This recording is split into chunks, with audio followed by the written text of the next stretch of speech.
This is The Stuff Dreams Are Made Of. I'm writer-collector Ryan Condal. And I'm writer-collector Dave Mandel. And I won an X-Wing. There you go. Right there. Right at the top. Bam. There you go. Bam. Not burying the lead. What is that called? No. I don't Shoving the lead. Text in lieu of subtext. Leading with the lead. Yeah. Although lead is spelled L-E-D-E. A lot of people don't realize that. Oh, there you go.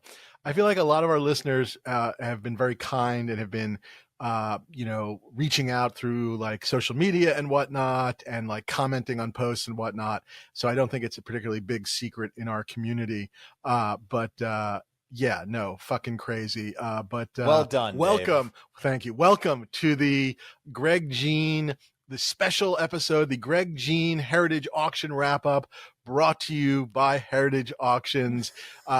Heritage Auctions coming soon. The Dave Mandel auction to pay for what I won in the Greg Jein auction.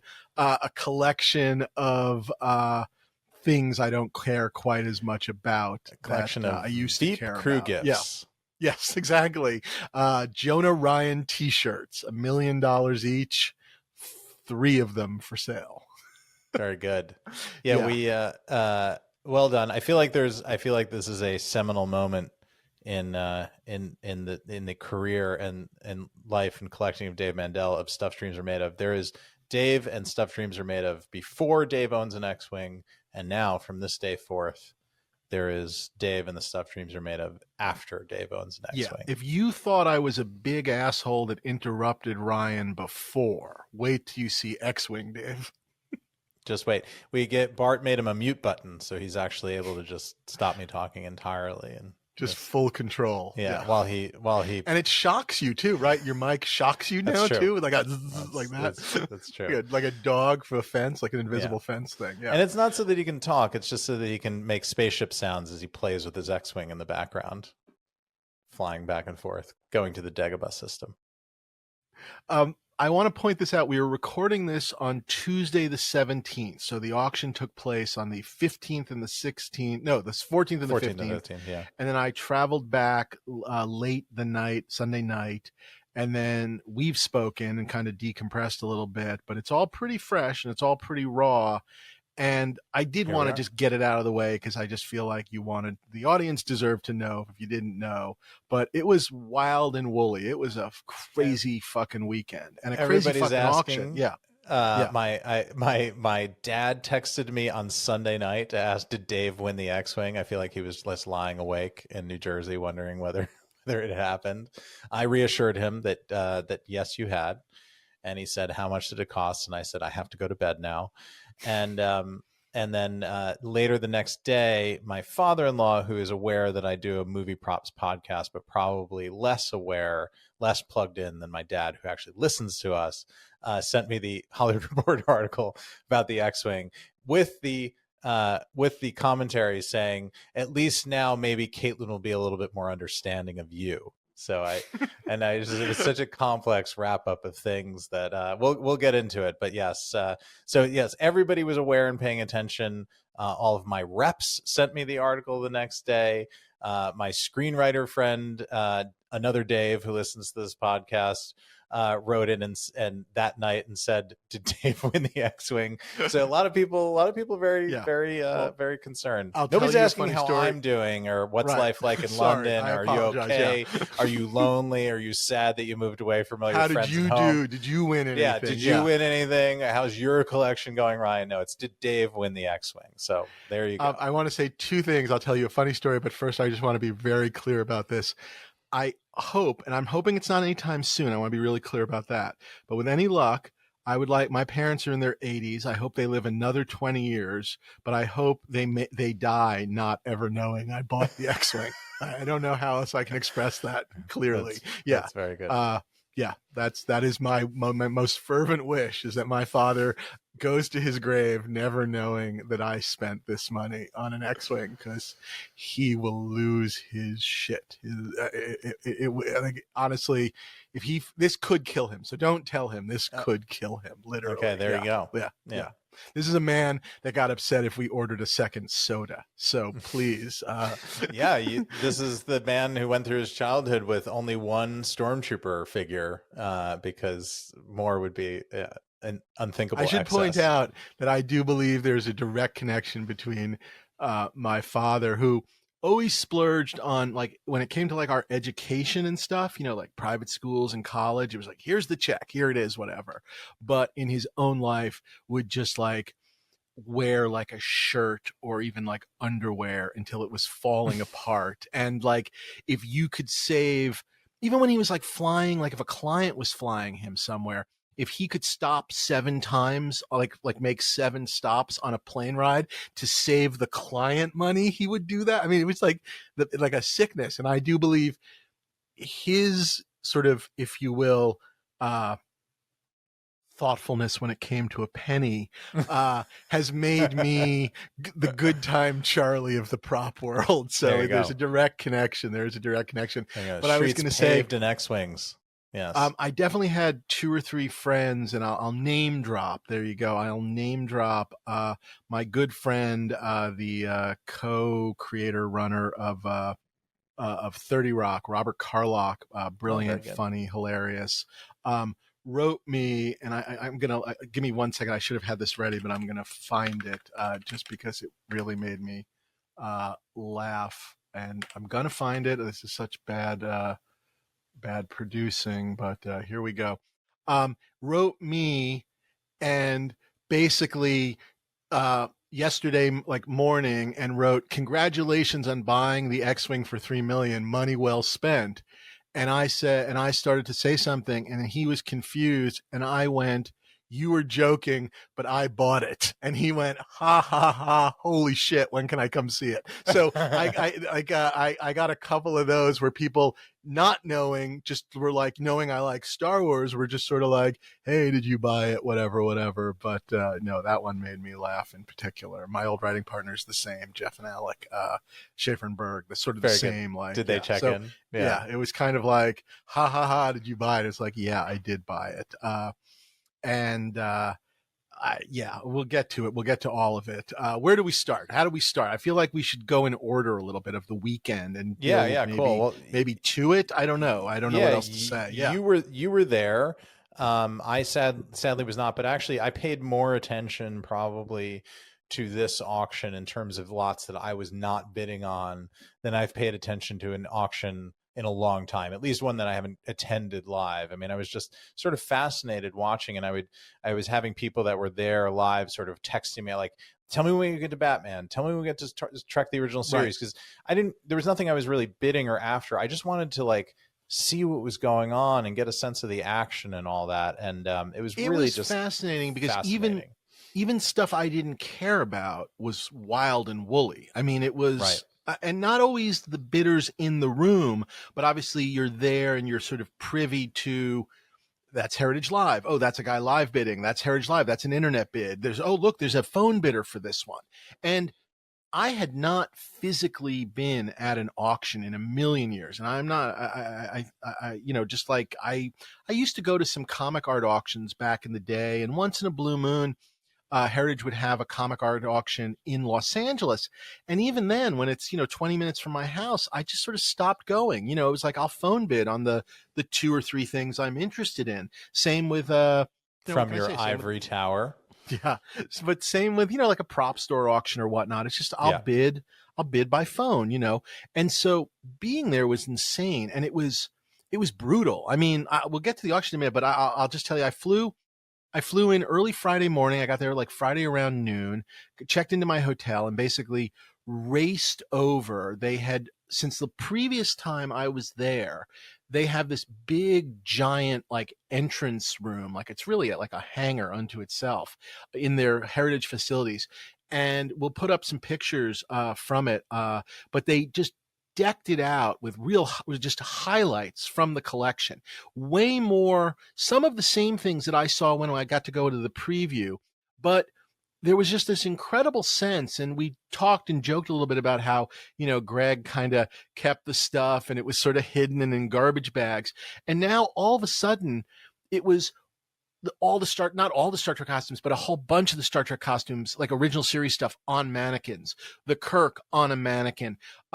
A giant long case of all the Batman props, cases of, the different movie, the Star Trek movies and whatnot, a Star Wars area. I mean, it was for one brief moment, and it wasn't his whole collection.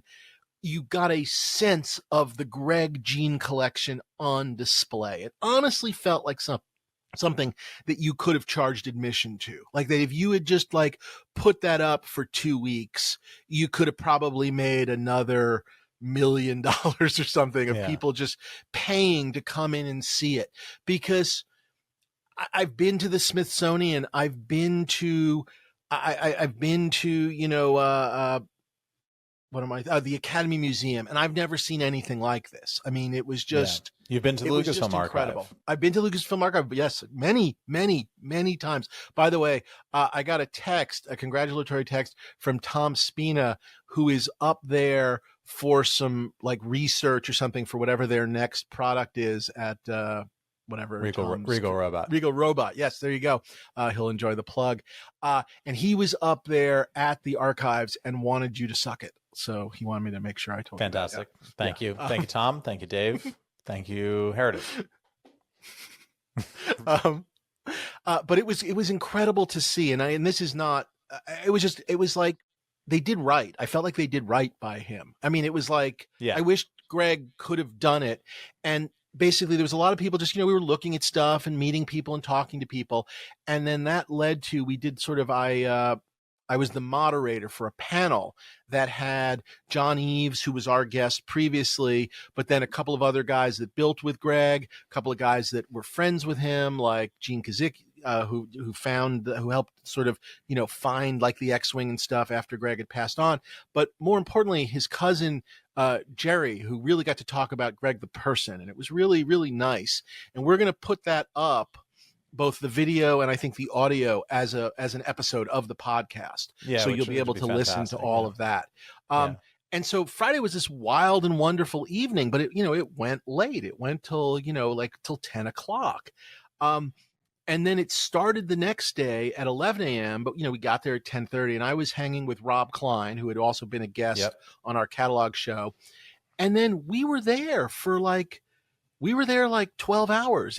We were there at like 10:30 and we walked out at 10:30 and there's no clocks. It was just, it was like, Saigon 1972. I mean, it was literally like I was fucking in my underwear doing karate in front of the mirror. I mean, I was losing my mind in there. It was intense. I don't know what to tell you. Evac'd off the roof on the Hueys at the end. Yeah. It was really crazy and intense. A bunch of our friends were there. A bunch of our listeners were there. Guys that worked with Greg were there. Greg's family was there. As I said, all this stuff, it was going on. And right from the get-go, it was a wild auction. And I don't know, I don't know where you started paying attention, where you woke up. I can't quite remember, but because it was it was the evening for me. So it was your evening. So you were already up. Yes, exactly. Auction started around 5 local time here. And it starts, with all of the serial stuff. And right from the get-go, there's phone bidders, there's internet bidders, and there's Heritage Live, which is their bidding system. And right from the get-go, when an auction ends, you say the bidder number. So it's like something ends, and it's like, who won? And if you're in the room, you hold up your paddle, and they say, oh, bidder 105 or 106 or whatever. If it's on the phone, they say the phone number. And if it's on Heritage Live, they go Heritage Live, and they go the bidder number. And so right from the get-go, bidder 71001 just starts winning lot upon lot upon lot of all of this early serial stuff, like incredible stuff. But 71001, 71001, 71001, it was wild.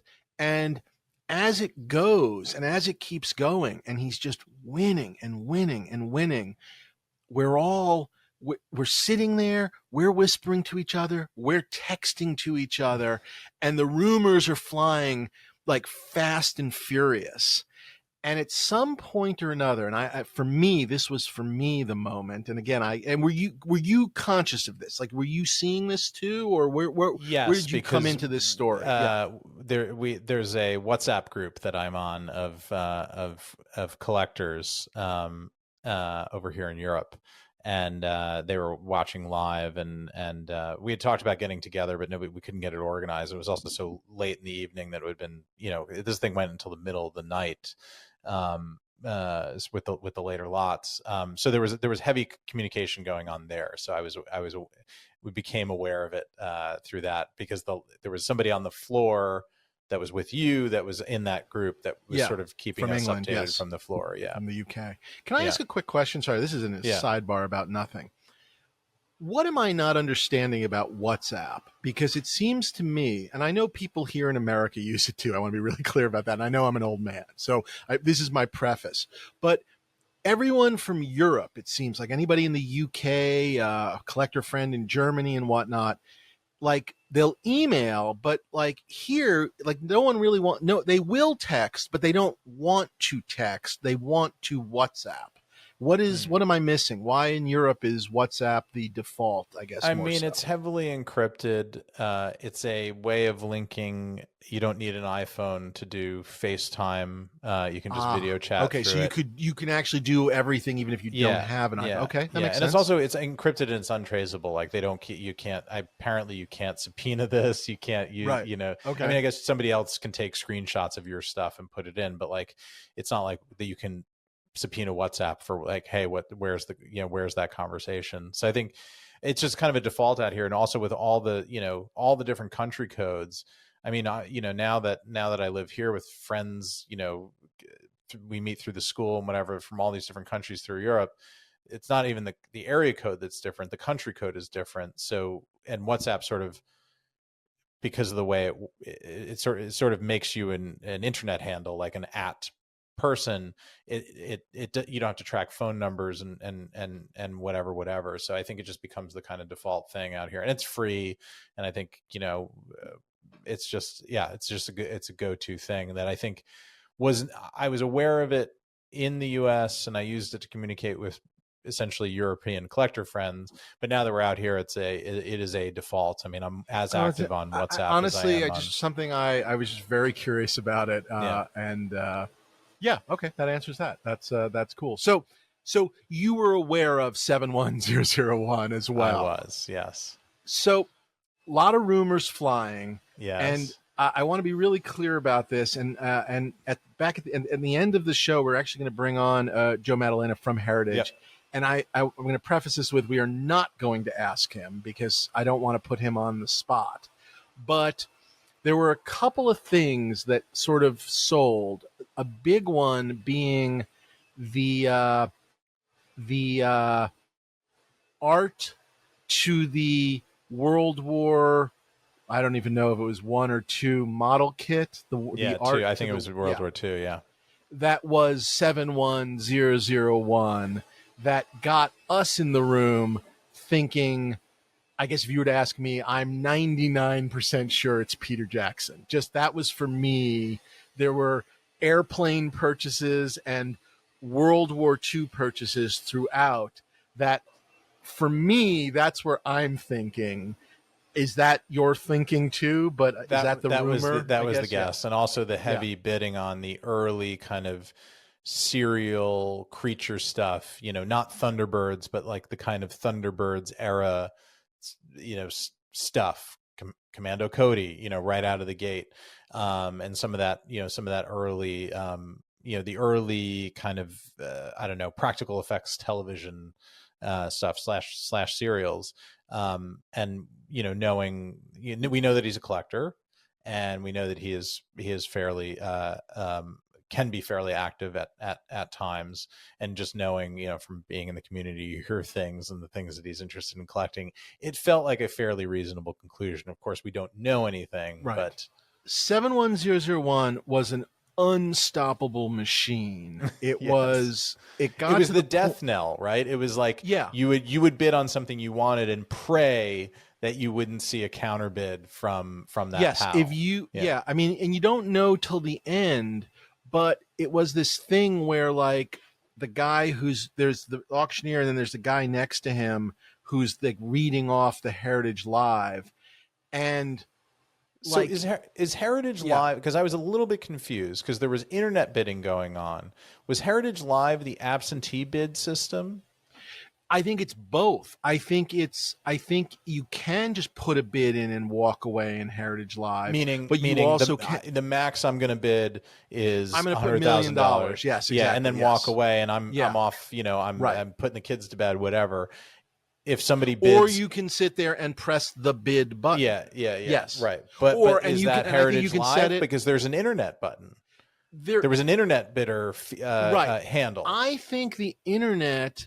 Maybe you can before the auction starts in the Heritage website, which is ha.com. Mm-hmm. You can, like right now, we could go into an auction. As long as it's up, you could place a bid right now. And that's an internet bid. And that bid will stand until it's beaten. Okay. And so when the auctions start, they will tell you the number, I guess, that it's at or where it's starting, and then very quickly, because of the internet bids, which are the things I think people put into ha.com, they resolve that, and sometimes it jumps a lot. Sometimes it can jump a couple of thousand, 10,000, whatever, and that's the internet. And then when that's done, I think then that's the top internet bid.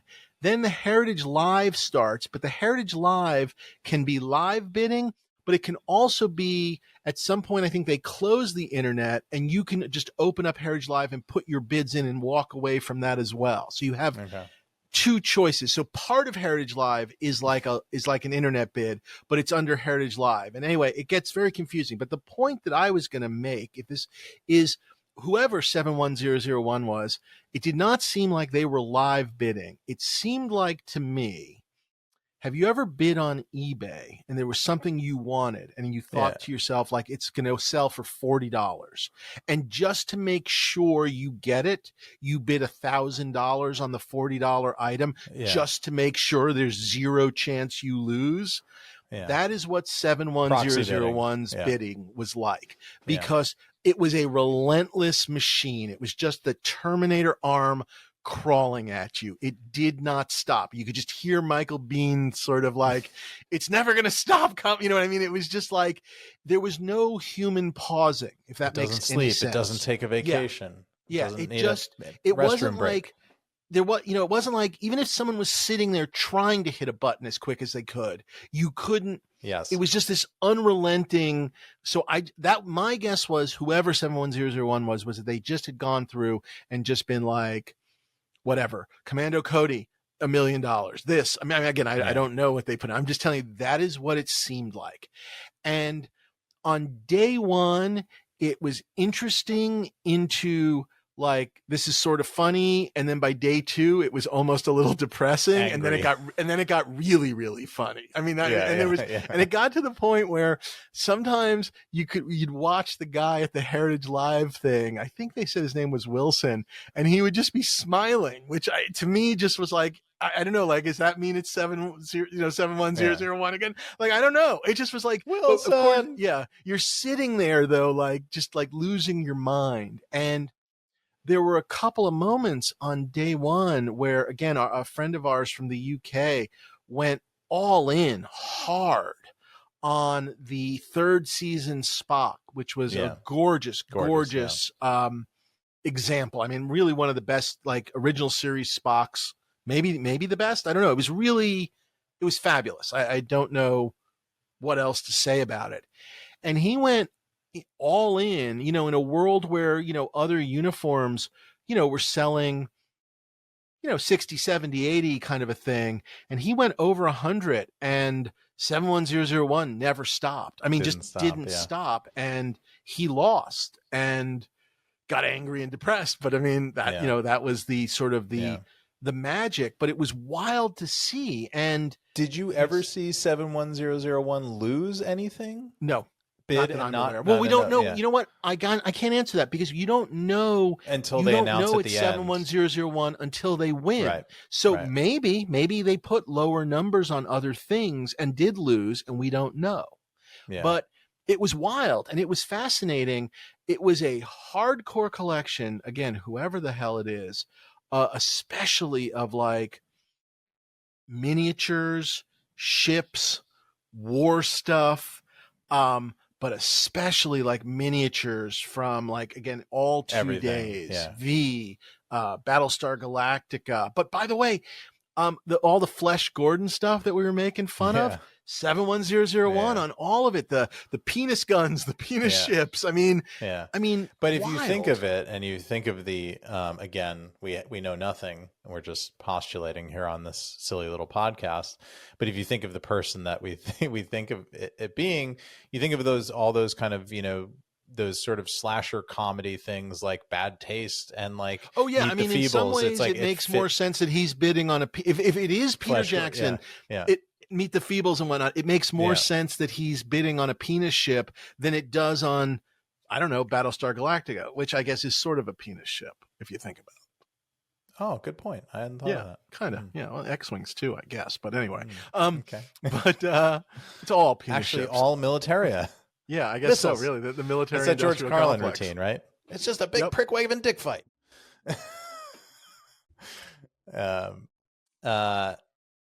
So it was wild. I mean, it was just wild, and lots of action, lots and lots of action on everything, everywhere, everything. All the time. You know, because of where things were starting, just things were going, and Heritage. I mean, it was painful, but God bless them. I mean, I guess if you're the Greg Jein family. I mean, they eked it out. They really got people to use that cut bid thing in a way I'm not sure. Maybe because I was watching every lot. I mean, well, we'll get there. I mean, they got it on you. No, I know, but I'm just saying. But percentage-wise, through the whole auction, they were very persuasive about getting people to try the cut bid. And even when 71001 ended up winning, they often got people to like do a cut bid on so, you know, basically on the journey to the final price, everything sort of went one bid higher because they were very good at convincing people, like, take a shot. Maybe that cut bid will scare off 710. I mean, they never said it like this, but that was the idea. You could use so I saw a lot of them, you know, stretching it and getting someone to put a cut bid in, and then 71001 just back in 1 second later and just over. So I mean, it was 2 days of that. You know, the auction for me personally started with Batman for me. So that was the start for me. And I was very happy. I was, and I will point this out, interestingly enough, 71001, to my memory, did not bid on anything Batman, did not bid on Batman 60s. So that was it didn't seem like that because it was pretty, I mean, look, some of the lots went rather high, but it seemed reasonable high. There was only one Batman lot that went, you know, sort of an outlier, outsized compared to the others. I mean, they're all very healthy, but not I will also insane. say this about 71001, both, you know, when I bid against him, you know, whether it was for you, and we'll get to that and whatever, or other people were bidding against him. I mean, I don't know what to say. It takes two to tango. Some of these big numbers were because somebody chased it almost as high. I mean, you know, like, you know, it was wild. Like I said, the bidding was fast and furious, but Batman, there was bidding, but not from him. And we saw a huge number on the folding Batarang, which was like one of the best things, the folding Batarang in the bat pocket. And I believe a big bat collector back east won that. I spoke to him. I won't say names because I don't know if he wants people to know, but I was very happy for him. But again, that was a real number. I mean, no one's ever seen one of those with all of those bat pouches. And I think we talked about this in the earlier shows. Those have never been seen. You know, it's almost as if Greg maybe, even the bat belts that are out there, such as mine, it's almost like maybe they had that stuff on it, and maybe Greg used to own my bat belt and stripped the gadgets off of it and shipped it out. I went in with a plan, which was for the bat cuffs and one of the batarangs, and I went back and forth a little bit, and I was thinking about the Robin folding batarang, and I ultimately went for my number one was the hero, well, not hero, whatever, the metal unfolding large Batman batarang. Right. That's what I targeted, and I was able to win both of those. Both glorious. But and not, I want to sit here and be really clear. Not bargains, but also within my numbers. I had I really created a budget for myself on day one. Well, on day one. Yes, I said on day one, and I stuck to it in anticipation of day two. I mean, there's no other way of putting it. So I wish everything had gone cheaper, but I was really happy with those. But I was also shocked by numbers like the bat rope went crazy. I mean, there were just things that went really high. I mean, and all the belts did really well. It wasn't like there were two guys fighting over one belt. Like all the belts did well. All the belts did well. I will point this out, and this is definitely something we can think about, although certain things that I thought were dead had new life in this auction. So what I will say is, when I bought my bat belt years ago, I definitely paid more money than any of the bat belts sold for in this auction. And I'm okay with that. I love my bat belt, and I'm glad I had it. And I certainly, who knew, obviously, that one day there's going to be an auction with 3 of them in it. And I can sit here and go, oh no, it'd be, I guess I did overpay, but I don't know. I'm okay with, anyway, but I guess you bought it under the economic circumstances of the day, which is that was the only one. It was the only one, and it was hotter. And so I don't necessarily think Batman has cooled off radically, but it's definitely cooled a little bit. Although again, on some of the gadgets, we saw higher numbers. So I'm not sure. Maybe I'm not making maybe that's not a great point. But just, my day I was amazed at the healthy number. Well, yes, and I was amazed at the healthy numbers that all of that 60s, for all of that material to come out all at once and to across the category get those healthy numbers, I think speaks to, Batman is alive and well. That there's just hasn't been much around.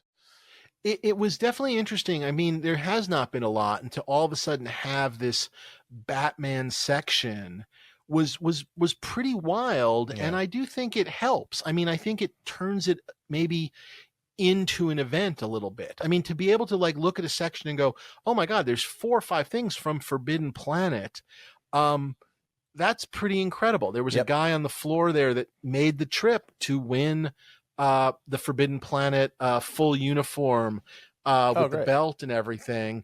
And he got that, and he was thrilled. And that was one of the other fun things about the auction was that fact. You know what I mean? Seeing joy on people's faces. Yeah, people came and won these things, but even photo lots going for a lot. But 8042 is the M46 Patent Tank original Lindbergh model kit box artwork. And that's where I was like, this has got to be Peter Jackson.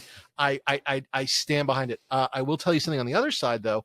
The Men from U.N.C.L.'s stuff, nobody cared about. That was sort of interesting. Yeah, that was one that definitely seemed to go by. But all of those submarine miniatures, all that stuff, big numbers. And then when it got to Lost in Space, those robot parts, the brain dome mold and the feet, 71001. I mean, those treads, the robot treads, I mean, that was over $200,000, I believe. Yeah, 350 was the final. Oh my gosh, yeah, even higher. Yeah. A starting I think bid, that's with VIG, but yeah. Yeah, starting bid $4,000. Yeah, amazing. I mean, it took 3 days. They're the feet. They are the feet. It's incredible, but I just was not aware these markets existed. I mean, I don't know what to say. I mean, that was that was some of my sense, and I guess because I wasn't after any of this stuff, we were all, and a lot of us weren't bidding on this stuff. We were sort of all just kind of admiring it. Things sort of changed a bit when it got to, I guess, really when it got to Trek, the original Trek, is when I don't want to say the mood in the room changed, but sort of the texting and the bitter whispering started. That Spock really just beat the crap out of our buddy. I mean, it was brutal. I mean, I felt really bad for him. Yeah. And I was really trying to get him to go in on one of the earlier ones that were going for low numbers. And I was like, just bid, like get it and then figure it out later. I mean, just, you know, and you go for the best one. That's always the chance that somebody's going to come in over the top. But things like the Star Trek hot set signs, there were 2 in one lot. There had been a previous single one.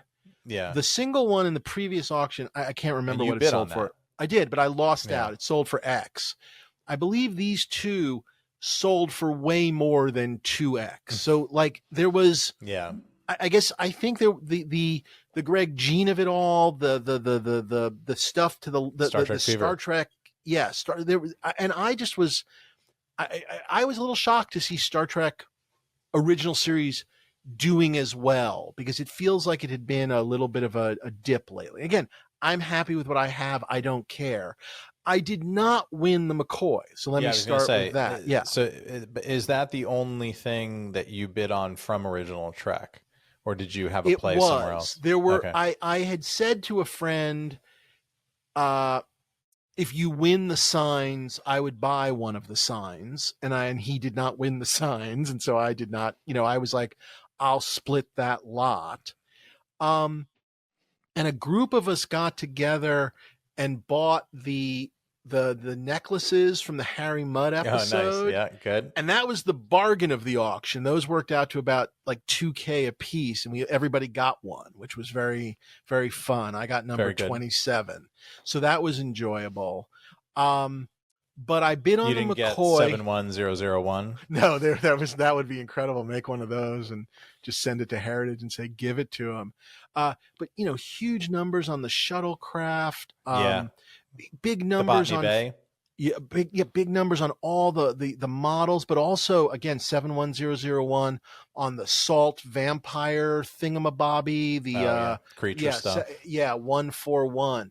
Now I will tell you, not 71001 on the phaser. I'm sorry, the hero phaser, the first communicator, and the Wah Chang tricorder. A phone bidder called in, and there was no stopping whoever that was. But again, a lot of action. But he built himself an instant landing party kit. I mean, it was amazing. Pretty great to see. And I don't know who that person was, but I mean, even just sitting there, it was just like, oh, bravo. Someone just went for it. And I'll say it here on the, I'm clapping right now. I was thrilled to see that. I would have loved to. I mean, I didn't even think about it, but I would have loved to. And it was just so cool that somewhere they're together. I don't know. I fucking love that. So whoever you are, that's really great, sir or madam, good on you. That was write the podcast. Please, if you want to talk about it, it was so great. The Spock lyre, or whatever we call it, the harp, the lute, did not do Picard flute numbers. That one was not. I hope I didn't turn people off by playing it. Maybe that's why. I hope that's not why they didn't. I mean, that's the only reason I bid on it, Dave. Because of my song. Yeah. The Mark Leonard, when he played the Romulan before he played Spock's dad, that costume 71001 went crazy. Again, just things like that, just big numbers. It was wild. And then Kirk after Kirk after Kirk. Yeah, just wild. And I mean, so many Kirks. Numbers, yeah. Over 7 of them. Yeah. It was incredible. A good friend of ours, I won't say names there, won the season 1 McCoy, which was 71001 did not bid on. It went for a very healthy number. It sold for like almost $40,000 on a McCoy, and then plus Vig. So it was not cheap, but he came to get it. Do you know what I mean? That was his goal. And He did, but obviously there was competition. Was it 71001 that he was bidding against? Who knows? But he definitely had competition on it, but got it. And that was so cool to see. And every time someone won in the room, it was a cool moment. And that was another, was another guy that was in the room. I missed that out of the live auction world. Yeah. Cause it was fun and it was nice. It makes you feel validated for your questionable decision making in the moment. But I threw an audible at myself, and I decided I wanted a tribble, again, within reason. I basically was like, I'm going to chase a tribble as long as it stays under $10,000. I'm going to go for a tribble. And one of the nice things was they had them all on display in that main room. The bidding room was sort of off the main room. And so when I made the decision, I was able to get up, go out to the display room and look at them all and kind of pick rank them. Do you know what I mean? And I really wanted one of the walking ones, which had like little robot like legs in it. So it moved a bit, because to me, it differentiated it a bit from, the redo tribbles when they did it in the Deep Space Nine episode. I don't know if there were walking ones, but I didn't think there were in the Deep Space Nine. But anyway, sounds right, yeah. So I won one of those at a nice, decent price, and I was actually just really, I don't know, put a real smile on my face. A tribble that is a beloved episode memory for me. That's very great. I got to call out I don't even know what you call it, the Crewman Cuboctahedron. It was from the by any other name, they all get turned into the little like things of salt. Do you know what I mean? They get like shrunk down and dehydrated. It's a great Star Trek episode. 89184, I think it was. Opening bid $1,500. It sold for like $38,000. I mean, it's a memorable Star Trek prop, but wow. Oh, wow. I mean, it was, I don't know, it's great to see on Star Trek. I just to see original series stuff going like this. I don't know what else to say. It was just, it was really, really cool. Yeah, it was exciting. Yeah. And I'm not an original series guy, but it was just fun to watch all that. And I tuned in specifically, made sure I was there to watch the landing party stuff go. And that was exciting. And, the surprise of the Phaser 2, only getting, 150 or whatever. And we know that, it could have been 350. That guy would have won it. It didn't matter. It wouldn't have changed ownership. It would just change the final number. That phone bidder seemed to really want it badly. I don't know if there was a number. We'll never know. Yeah. Like I said, I lost out on the McCoy. It was the fourth McCoy of 4. Yeah. The first one sold to a friend for $40K. The second one, I honestly don't know what it sold for. It bothered me. It had a stain on it, and I just wasn't sure. Although another friend, Rob Klein, goes, that stain, that could be Spock blood. And I was just like, I don't care. I just don't care. Even if that is a matching stain to an episode, it was the only thing I could see. So I stayed off that mustard. one. Yeah, exactly. Or just like, hair grease, like Brill cream or something. Yeah. I stayed off that one. I don't know. I didn't love the third season one, so I didn't like it. So I was kind of going after the Tunic. And I will say that I kind of had a number in mind. I kind of got near it at the last second. 2 different times, I thought I'd won it, and then another, like late bid, cut bid came in through the Heritage Live thing, which is just fact of life for anyone watching. It happens. The internet is slow. And after the second time it happened, I mean, I was done anyway, and I think the other person would have won. But anyway, I just kind of walked away and gave up. And again, I picked a number and I stuck to it. And I was good. proud of myself for doing across your whole auction, which is really important. I posted about this. The Shatner hairpiece sold for about $1,000 more than the Nimoy ears, which I thought was an interesting thing. Rob Klein and I went in together to try and win the insignia lot of the braids and the different insignias, which we both needed for parts of our collection. And there was a really funny moment where I was like, what are we going to bid? And he goes, let's do 15. And I was like, okay, I'd pay 50. You know, I think 15 is a good number. So I'm thinking to myself, 7,500 a piece. And he goes, no, 15 each, 30,000. And by the way, we got blown away. It went really? higher than that. Not even just like it was just a non-starter. Yeah.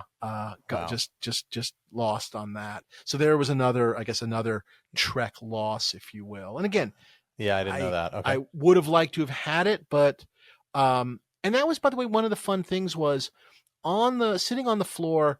There were definitely there was an ability to turn to somebody that you knew and kind of go, and I'll tell you a story later, like, hey, let's just team up on that. You know what I mean? Like, Sure. actually, it happened.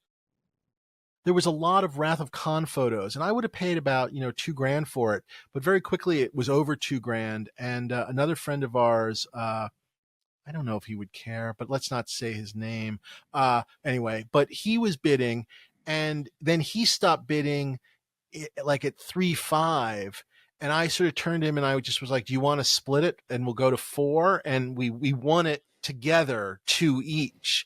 And so, like that was not a plan, but it kind of just happened. And that was some of the fun, I don't know, I guess bidding camaraderie, I guess. I don't know what else to call it. That, things that happen on the floor. But I sat there thinking, especially when we got into the movie stuff, that there would be bargains to be had, and there were not. There really were not. Yeah. No, and starting with motion picture, and yeah, I at that point, thankfully, I was in bed. At some point, I checked out. I think during still original series, because I just sort of said to you and everybody who was following along, like, I'm out. It's late. I realized that there was no version of me staying awake to the con costume. We were hundreds of lots away. We were. By my count, we were 3 hours behind where I expected to be. We were doing it was 30 lots an hour. 30 lots an hour. It was which it should be around 50 or 60. It's usually like a lot a minute, and it just was not. And that's because of the low opening bids and the action and the milking and the cut bids and all that. And again, good for them. No complaints, but it was very slow. So I just, I left a bid with you and went to bed, but I missed the whole Kirk and Spock movies section because it was, in the middle of the night in the UK.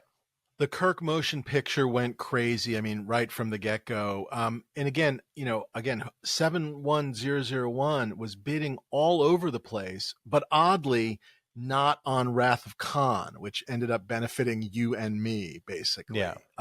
You got taken for a ride. You're joking, but why would anyone hate that movie? I mean, why would you not bid on Wrath of Khan? Why would you bid on motion picture and not bid on Wrath of Khan? Someone needs to explain that one to me. I do not get it. Yeah, I did not understand. But I took advantage of it. I did want to call out one other lot, which was beautiful to see.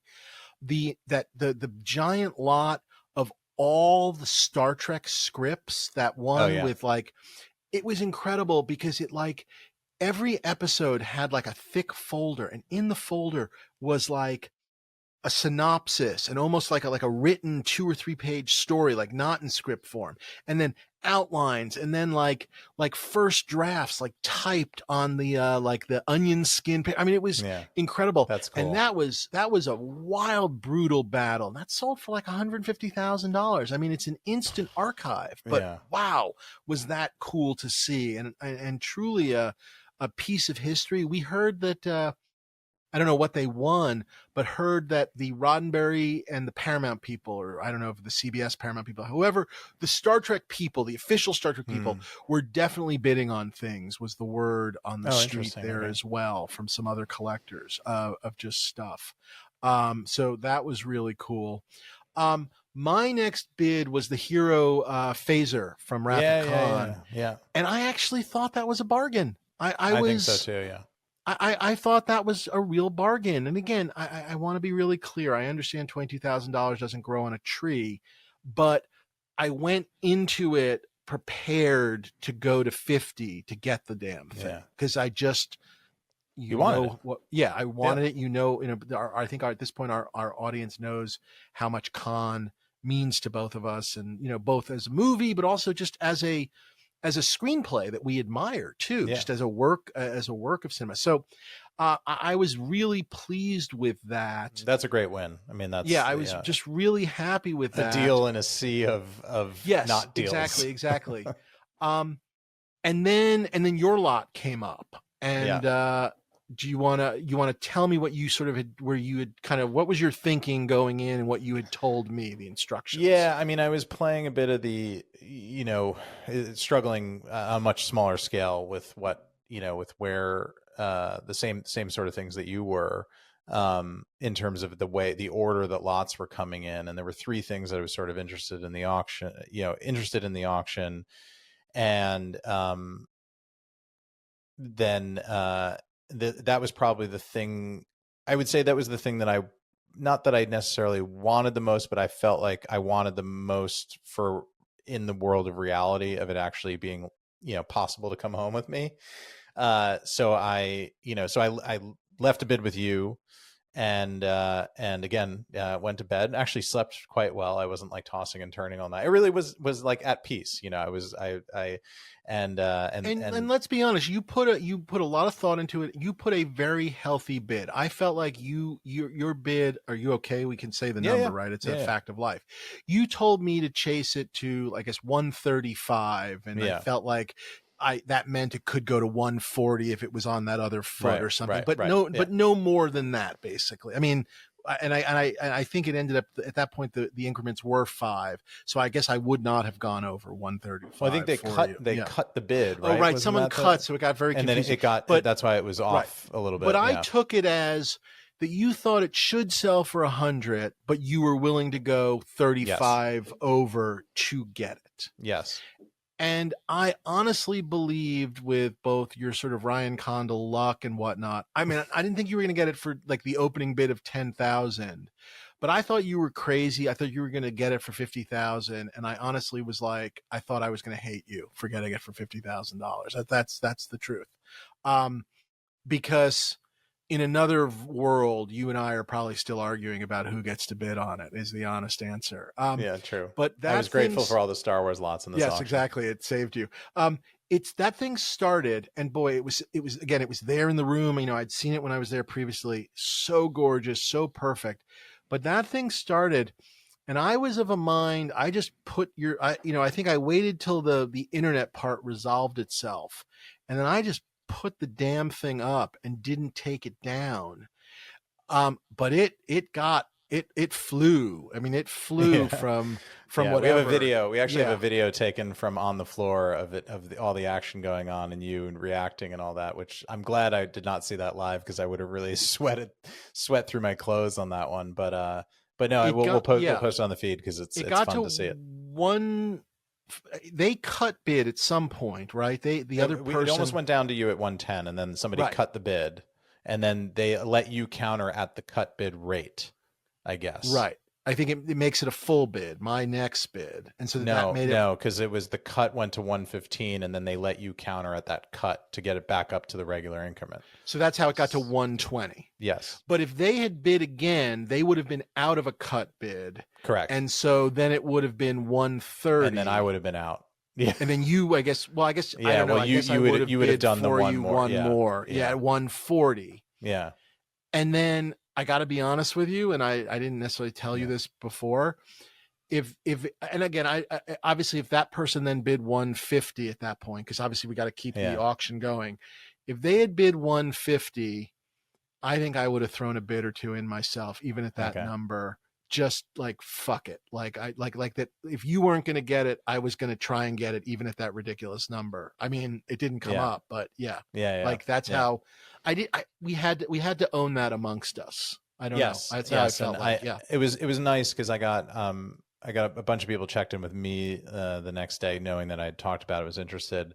But people that saw it on the floor live, a number of them remarked to me how amazing it looked in person. And somebody actually wrote to me, sort of a little bit out of the bubble, but in the bubble, wrote to me and just said, "Great taste. That's an Academy Museum level piece.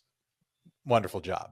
Which was nice to hear for somebody whose taste I really appreciate. So, so I thought that was very cool. But no, I'm incredibly grateful. I'm really excited to have it. It's And gorgeous, but boy, that was nerve-wracking bidding. And it was not, just to be really clear, it was not 7. I mean, I guess we don't know. I don't know who it was. yeah, that's true. That's true. I yeah. mean, I guess it's entirely possible that, but I just feel like if 71001 had bid, they would have bid just much I feel higher. like if they'd wanted it, you'd have lost it. I don't know Yeah. how else to express correct. that. So, but I was sweating. I mean, I was sweating on your behalf. It was just not, like I said, I did not expect it to get that kind of number. Well, thank you. Yeah, I'm incredibly Well, I'm very thrilled. much hoping that whoever has the Savick or the McCoy will decide it's time to cash in, and I'll get a second shot at one of them. Yeah. I will be fine with either of those. Yeah, the McCoy will be is very really clear. Great too. Yeah. Yeah. But wow, just great. Congratulations. I was very happy to be a part of it. That was just, I don't know, it's fucking great. That's all I can say. It was just really, really great. And then I was able to take what I sort of, if you will, I was like, well, now that I got the having won the phaser and then having won that, I kept going, and I won the tricorder, the hero tricorder, Yes. and also a very reasonable number that possibly one of one that Savick uses, because I don't think you see them in the rest of the movie. You really don't. Yeah. It's on the away mission, and yeah. But great piece. I can't wait to see that too. So I was thrilled with that. A very ridiculously reasonable number, I thought, considering what it is and lights up and everything. And then not the second shock, but then the follow-up shock, having gotten my hero for such a good number, it's like the room or the Star Trek Wrath of Khan fans woke up, and then all of a sudden the two stunt phasers went cuckoo. Yeah. Like I saw that the next day. Didn't make sense. I actually saw the lots in my sort of tracking summary, and I in my head transposed them and thought that was the hero, and I mean, that makes sense in a weird way. Yeah. I do not understand that. But well done. Yeah, I believe a friend of ours ended up winning that ultimately, and is going to, get rid of one of them as well. Yeah. If anyone is interested, we can put you in touch. But that was wild. And then I actually just thought of this. I had forgotten I'd done it. I threw a bid, I think, or maybe I got blown away and never bid, but I was planning on bidding on the SETI Alpha 6 eel, the maquette, which, by the way, also in person looked gorgeous. Yes, you could. And it went crazy. 71001. Wow. So 71001, not bidding on the stuff we wanted, but wanted that creature eel. Yeah. Go figure. Kind of funny and wild, but I don't know. But went nuts, and it was gorgeous, but gone, just gone. Yeah. And then you managed to grab a turtleneck, yes? A collar? Yes. So a friend of ours that was live with you on the floor, who also needed one of those under tunics, I sort of said to him, I'm in as long as I win the con, because it doesn't have the sort of, the under tunic. Yes. And so he won which a lot you've seen of those. None of it except the. I mean, it would be easy to fake if you needed to. You could make you just want bid, that but white it's just nice collar to have, popping. It's nice up. to have an Course, original one and whatever. So I said, I'm good for it. Just bid and we'll sort it out. So now we each get one of those, and then we can actually resell the other tunics and hopefully recoup most of the. Sell them individually in which one did he need for his collection? Do you know? Same one, but there were two of that cream colored, gotcha. that sort of look in it. Yeah. Gotcha. Very, very cool. Huge numbers on the Star Trek 3 stuff. Again, 71001. Yeah. The hero. Wait, was it? I'm trying to remember now. Yeah. It is 3. I guess they corrected something. They said something was.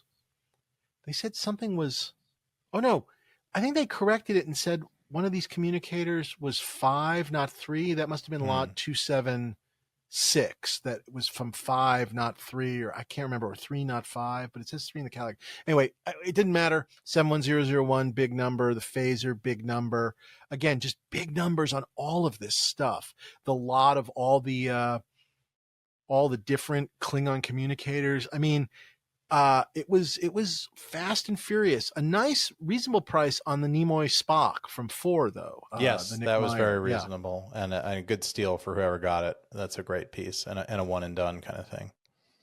I Nicely stared for done. a second at the neutron collector from 4, the photon collector, whatever they called it. I didn't do anything. Um, but no, big numbers on the different L cars, just all the Klingons. I mean, just big numbers across the board. And even when 71001 wasn't the bidder, like a bunch of the stuff from Star Trek 6, the Undiscovered Country, the phasers and the security masks worn by the assassin and the Klingon Yeah, assassin the guns, boots and just yeah, big healthy numbers. I mean, I don't know. yeah. It was a It Star was Trek day. crazy. Yeah. Yeah, And so, I mean, we walked out of night 1 at like after 10 p.m. I mean, literally, my wife was like, well, did you eat anywhere good? Because, like Bart and I had gone to barbecue the last time we were there. right. Nothing was open at 10 o'clock at night. It Yeah, was right. like, we ended up at Chili's. Like I ate, we ate at like Chili's near the airport because nothing was open. I mean, it was like that or Whataburger or Denny's. I mean, it was like we were Very good. prisoners of the bid. Yeah. It was like crazy. And then day 2 got nuttier. And so, Yeah, day 2, I had let you know, we had talked. I think I had texted you that morning. I can't remember, that night. And I had just said I was exhausted. And I obviously wanted to be there for 2001 for you, but you were sort of iffy on the Picard. You wanted to make sure it didn't go cheap, but you were more interested in the Picard had you, I think, lost the Kirk, right? That was yes, correct, that was the correct. sense of it. And so I Correct. had But said to I you, sort of said I didn't want it to go under right, a certain right. number. Yeah. And then guess what? It didn't. Yeah. Yes. 6 seconds later, it was twice and half again past it. So yeah. Yeah.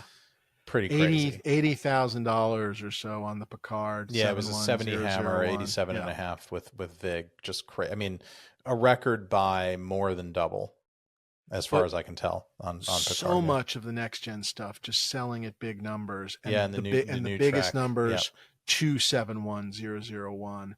Yeah. The Shatner Maroon, big number on that from Generations. Crazy from Generations, which I just laughed about because God, But, I mean, it still looks good. I mean, I'm not. It looks good, but I mean, who cares about Generations? But it is a maroon. I mean, you can close your eyes and it is pretend it's Nick Meyer. Yeah.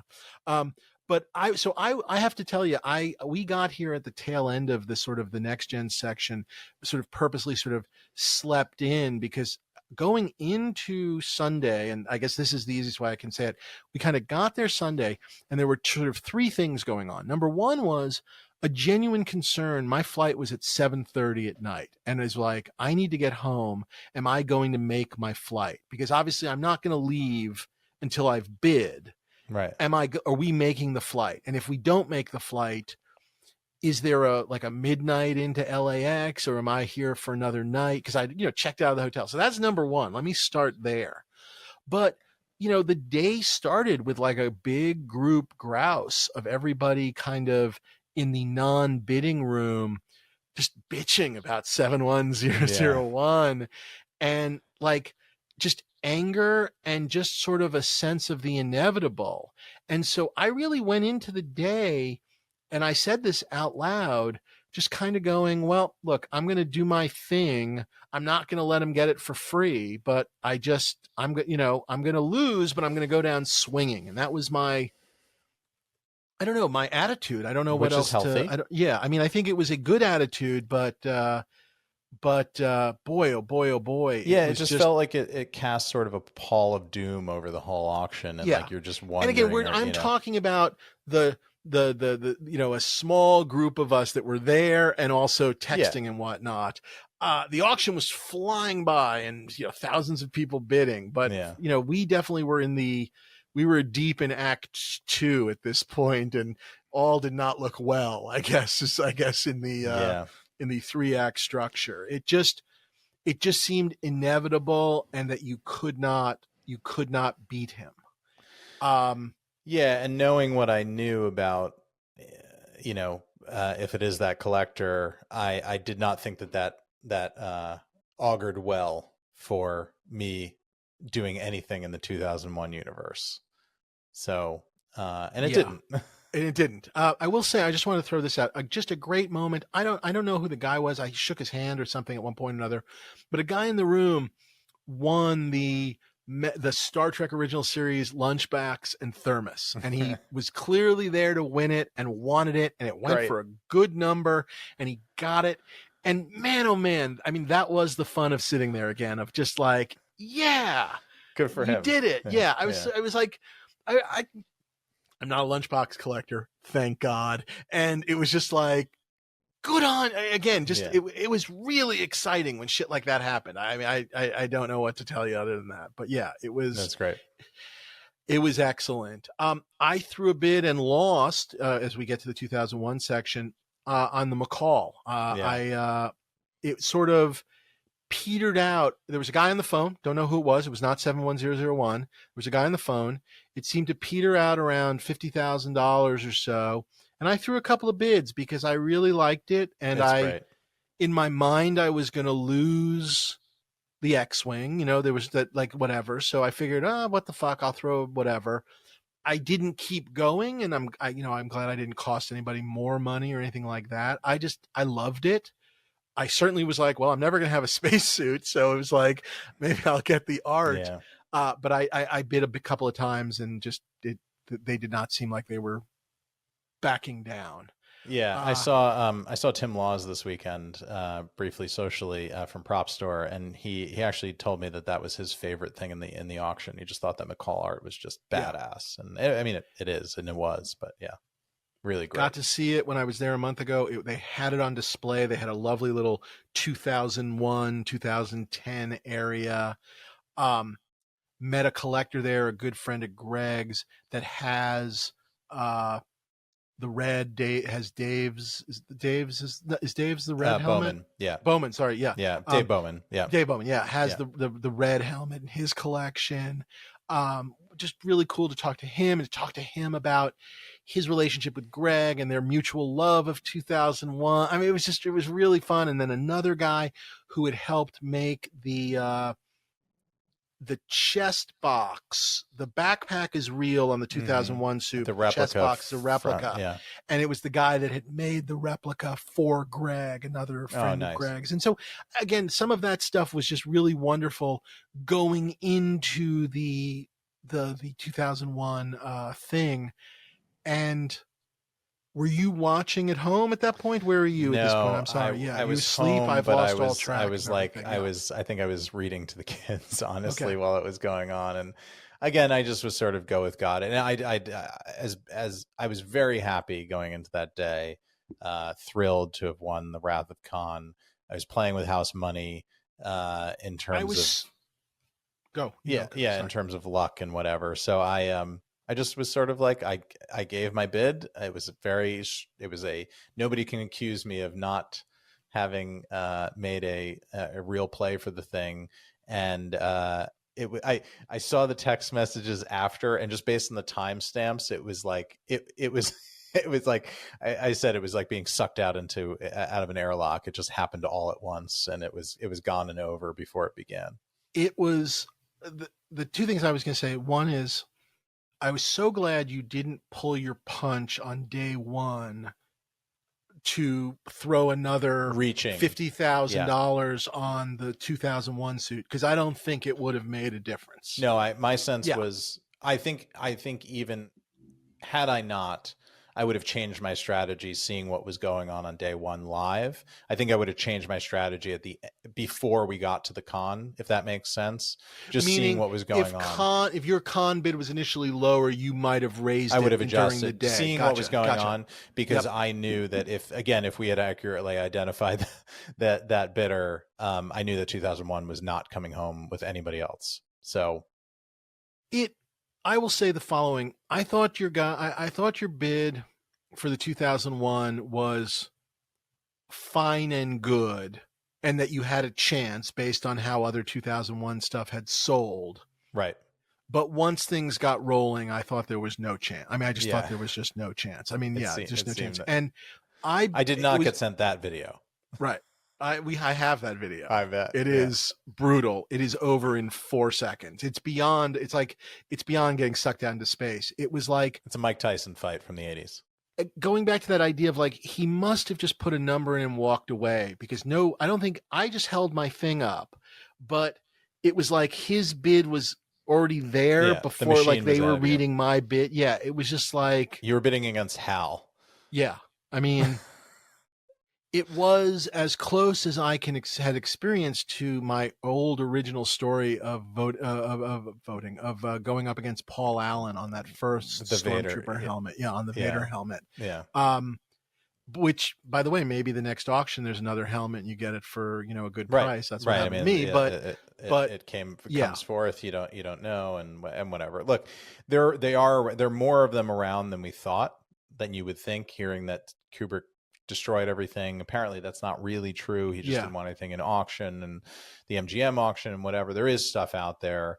There are collectors who have stuff. That stuff will come around again. And look, I never really thought I was going to have it. I just wanted to make a play at it that I could live with on both ends. Live with paying for it, and also live with, saying I'd taken a shot at it. And I rested easy that night with what I had done and how it played out. And I have a great. It didn't throw you into a funk, and the con sort of more than made up for it. Totally. I get that. I get that.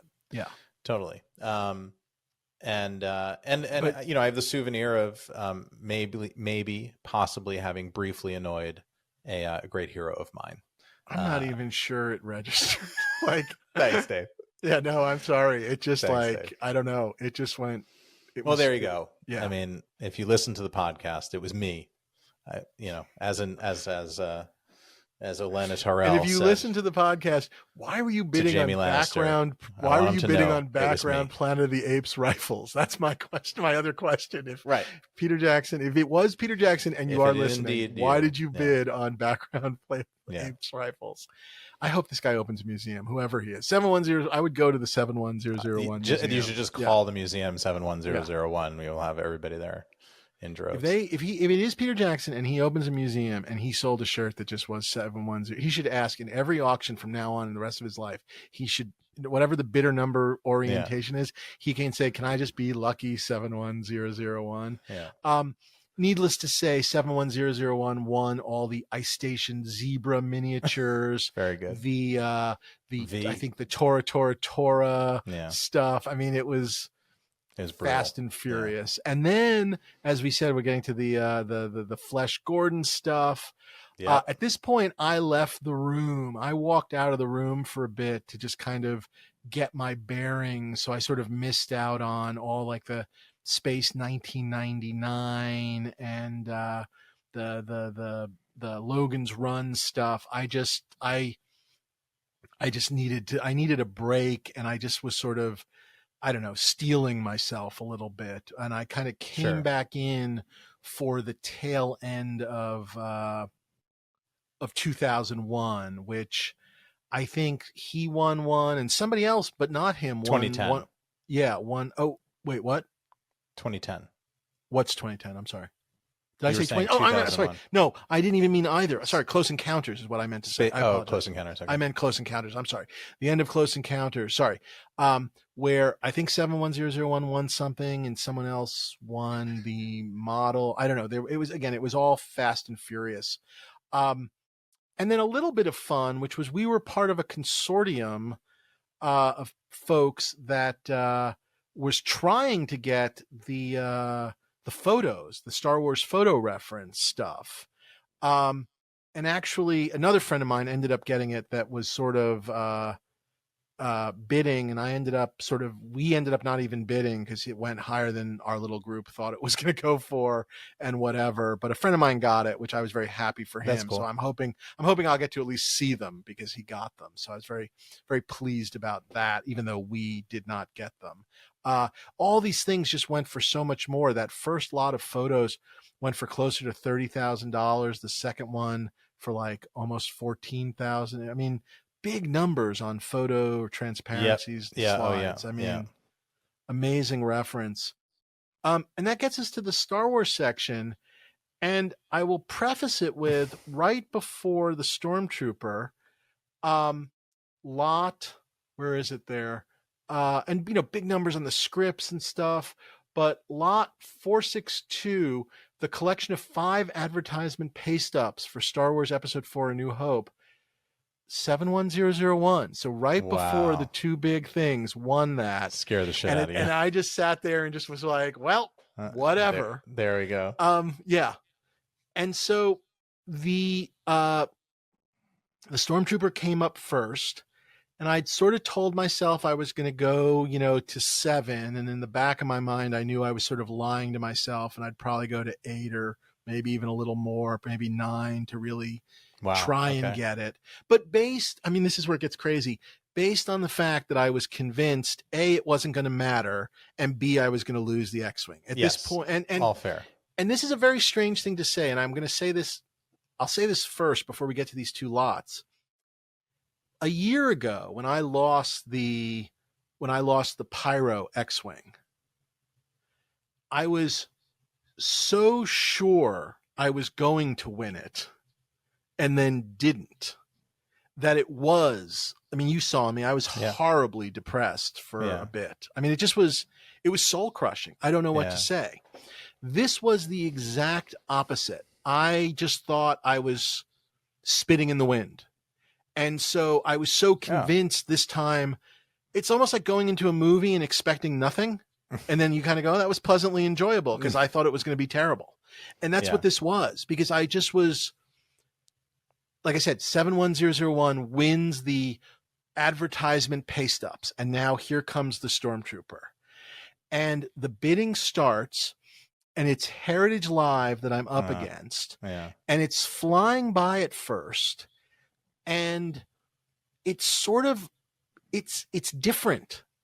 And the funny thing was, our buddy who was sitting next to me is sort of filming this too.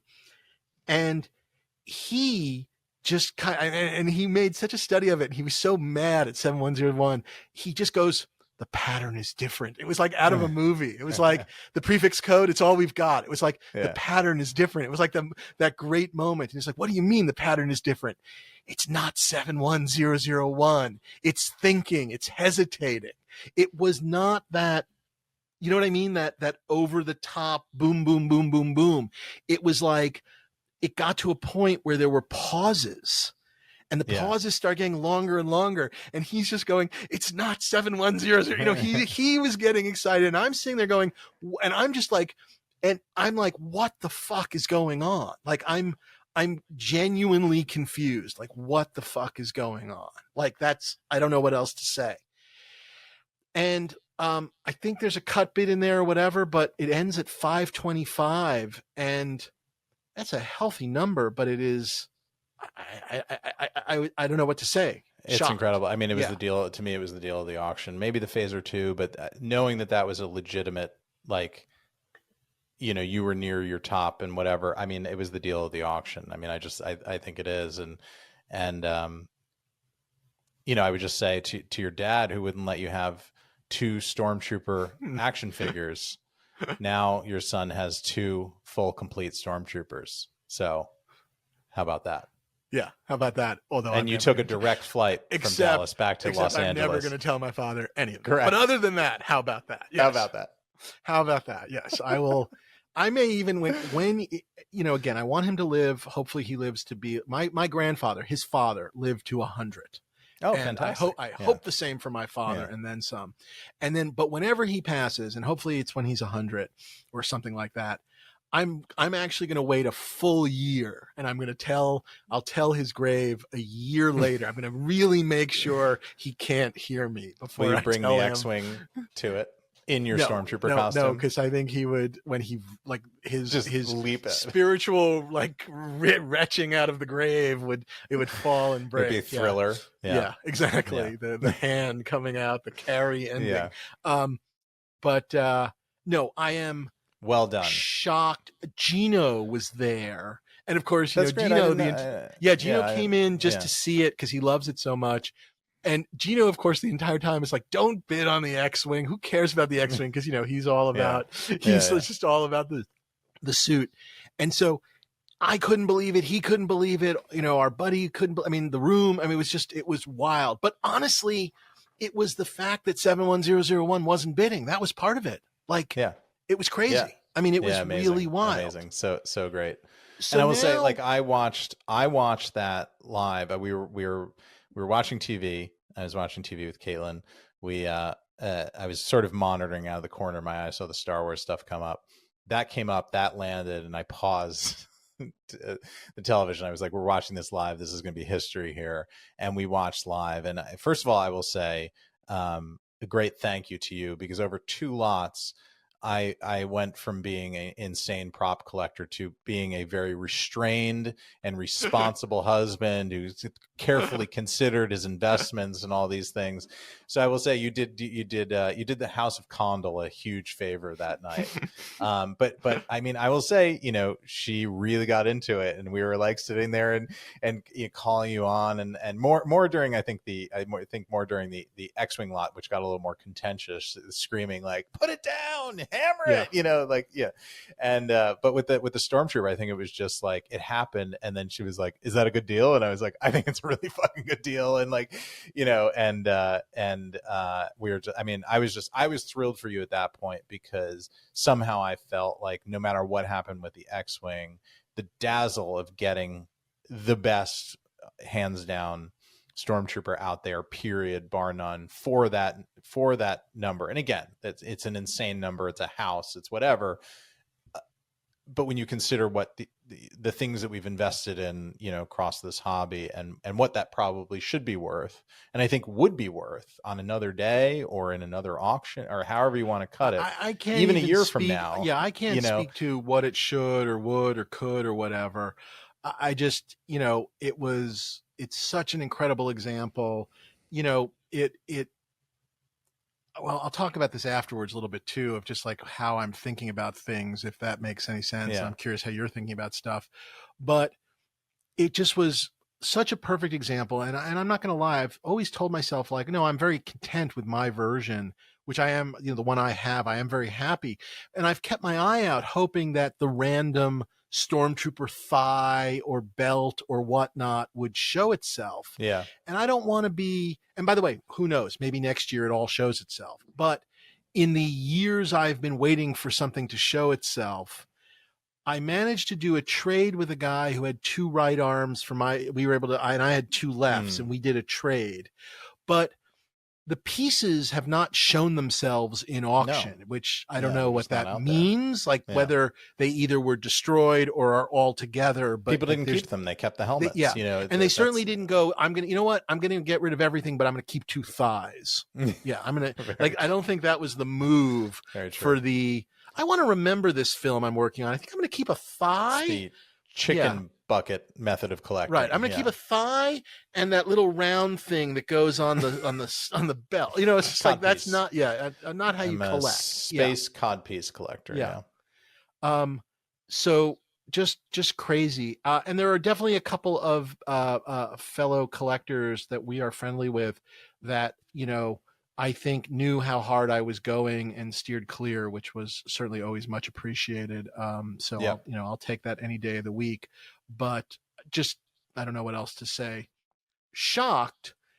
And then even when that happened and 71001 didn't win it, you still thought, and I could argue, well, he's gotten some costumes and whatever. He had just won every miniature, it seemed like, up to that point. Right. And let me go one step further. It felt like he won every miniature after what happened with the X-Wing. Right. I mean, the Battlestar Galactica stuff, the V stuff. So it's not like he left the building.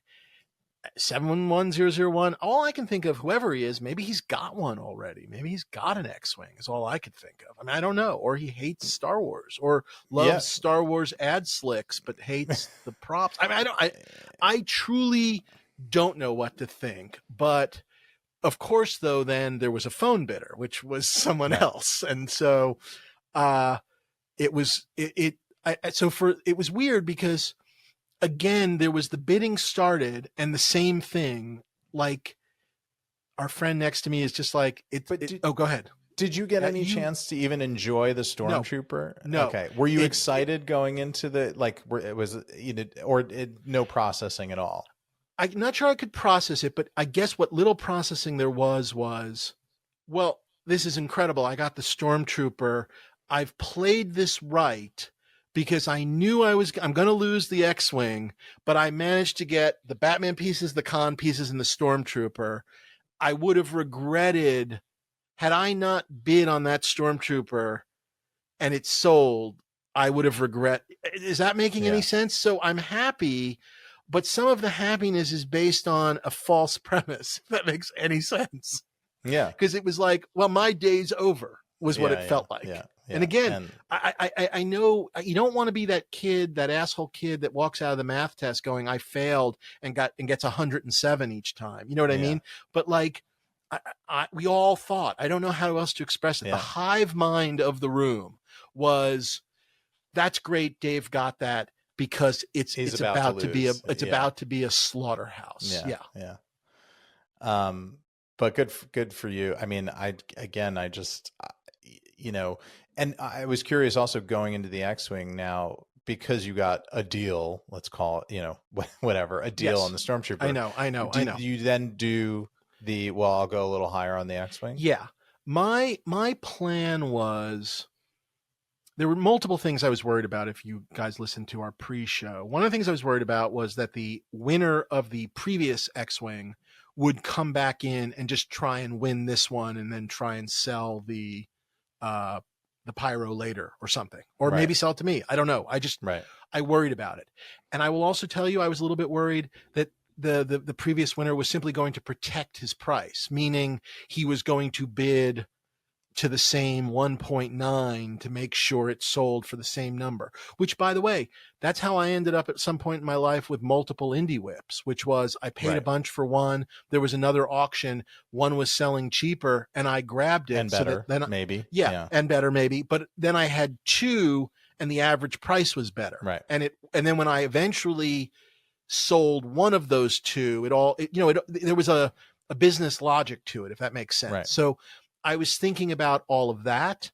So I had told myself I was basically going to go to about 2-1.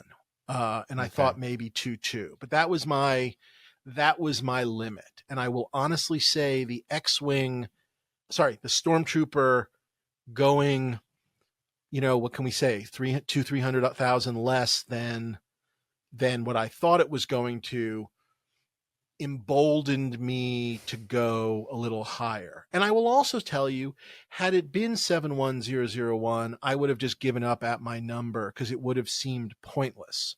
But I was against a phone bidder, and he was definitively... And you knew it was a phone, so the pattern was different because it was a phone bidder. So you knew something early else. On, even the Heritage Live pattern was a little different too. It wasn't that just right over the top. Yeah. And so there was a sense that it wasn't 71001 without necessarily knowing anything. And then when it was the phone bidder, he was definitely taking his time on every bid. There was a pause to it. And then at some point it looked like he was done and they talked him into a cut bid. Right.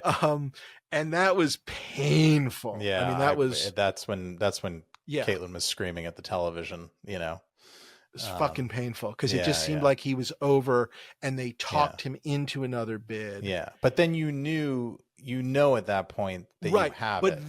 But then I guess maybe I made a mistake at some point in there, which was at some point I did a cut bid. And I think that made him think I was done. And so then he threw another cut bid on top of me. And then I just came right back in with, again, one last bid. Which was smart. But and ultimately, you came right in and I just came smothered right him. in just I mean, I hate to say it, fuck you. I mean, I'm at this point, but I want to be really clear. As much as I have previously now just said, that was my final, and that was my final, and that was my final. That was my fucking final. I mean, that was it. Yeah. If he had bid again, I was done. I was done. So, Well done, Dave. Thank Really you. proud of you. And it was exciting, and like you got a round of applause from us. It was nice seeing even on the Heritage Live video feed, because the camera was shooting over your head. You could Yeah, see everybody behind. Yeah. stand up and take pictures of you and applaud, and you doing your Dave, sort of sitting there doing the oh, well, whatever, yeah. And we got a big kick out of it, and we're really thrilled. And I mean, I just, yeah, I'm so excited for you. And this is the piece that as your friend, as a fellow collector, knowing how, this is the thing that I wanted you to have. And I don't know, it was just so cool to, like, short of being there live with you, which I wish I could have been. It just was not realistic or possible. I felt like I was in the room with you, and we were texting, and it was really, really great and exciting. And to go into this auction, which we've been now talking about for 6 weeks or more, I mean, 6 weeks on this podcast, and for us to both come out with really the things that we wanted, I think, in all fairness, is just, it's a great, I don't know, it's a great thrill. And I'm I jokingly, I'm a little nauseated. I'm a little nauseated. As I'm you a should little be. whatever. I was texting. I did some quick math, and I was like, oh, that invoice is really serious. Have you gotten it? Did you open were you able to open I'm not the even email looking at it yet. I'm not even looking at it yet. I just, it's, a couple of things in no particular order. Number one, of course, I've gotten some very lovely offers from people that want to buy things from me already. But I've also, of course, gotten like the people lovely offers, like good, real, like good ones, genuine, like fair offers, and like decent, and also just more of the casual, hey, if you're going to let something go, let us know. And obviously I am, because it's definitely a rethink. But I have also, of course, gotten a couple of very funny, insulting offers where it's just like, of course. It's just like, now, of course, you just want to sell everything for $1. It's like, no, that's not going to help me. Can I have your second favorite thing for like half price? Exactly. Yeah. So that made me laugh. But is that your favorite thing now in your whole collection? It's certainly going to be it for a while. I mean, I have to get it in the house a bit before I can like land on it. This is what's weird. And sorry, I don't mean to get maudlin, but this is going to sound strange. I have been talking about trying to find a scratch-built Star Wars miniature, of which there are not a lot of them, and and specifically a Star Wars one. Even though I guess at some point or another, I'm sure I would have made my peace with, I guess, a Jedi. Although, again, less opportunity for them to be scratch-built on Jedi and Empire and whatnot. So I feel like I've been talking about this, like, even on the first day we met. If you had said to me, what are you still looking for? Oh, I know, Dave. I would have said the dream piece. And there is something very strange about how long the hunt has gone and finally getting it, that I don't know. Feels a little sad in a weird way. And like, I'm thrilled that I got it. But it also feels like, and look, I know our audience knows this. I know you know this. I know this. My wife knows this. I'm not done. I want to be really clear about that. We all know I'm not done. No. But it does feel like a different... You're on eBay right now. No, I'm bidding as we speak in a golf ball auction. I just feel like my collecting is about to enter a different phase, if that makes any sense, because I will reorg a bit to obviously, like to sort of pay myself back, if you will. But also, I don't know, just this giant thing which never showed up. And by the way, over these years, I lost the TIE Fighter. Yeah, I lost the TIE Fighter to Paul Allen. That's at the Mopop Museum. I lost that Pyro. Again, it's like I've tried, and it just, it does start to seem like it's never going to happen. And it's like, I'm unbelievably thrilled it happened, but it's sort of like I'm like the end of the candidate. Like, and now what? Like now what do I do? And you know what I mean? Like so much time and energy thinking about a scratch-built hero model. You won the Super Bowl, and now you don't know what to do. Yeah. It's weird. It's a little weird. I mean, thrilled, and but weird. I don't, does that, I don't know. Does that make Yeah. sense? No, I don't know. Yeah. it does, because so much of this hobby is the thrill of the chase. It really is.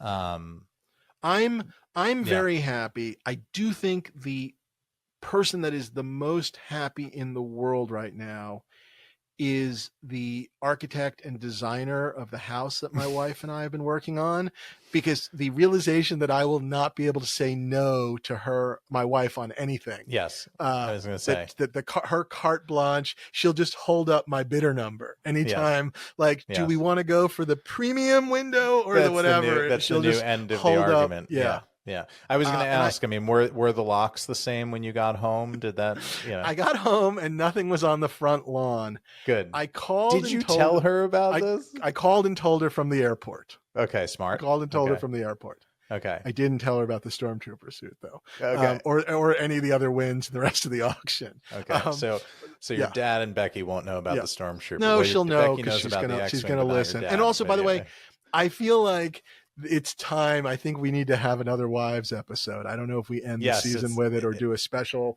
mid-season whatever, but I think I believe we may have reached a new levels time. of insanity. Yeah. No, let's do a wives episode, and then soon to be followed. I think we need your kids to be a little older, and then we'll do a kids episode. Like, very good. What is daddy doing? Yeah. Yeah, I didn't know. I called and I let her know, and she knows my plan. She knows the collection, whatever. But no, look, we got married. We were adults. This was not like she married me at 18 and then later discovered. So the lady knew what she was getting into. So we'll leave it at that. As did mine. But yes, we've certainly reached new echelons of this thing. Yeah.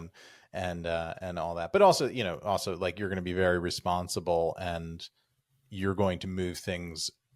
You're going to move things to make. I don't. This... Again, this is going to sound very philosophical and whatever, but that's where my head has been. I guess it has allowed. Yeah, you're in the curating mode, right? Yeah. I have come to understand. Even, by the way, in my Star Wars collection, let me say this: even in my Star Wars collection, there are things that just maybe don't. Maybe I don't care as much about. That's what I was telling you weeks ago. I was telling you that. I had to go through the portal. But now you realize it. Now it's your idea. Fine. Very good. A wise man, me, once told me that. Right. Yeah, that's right. That's very good.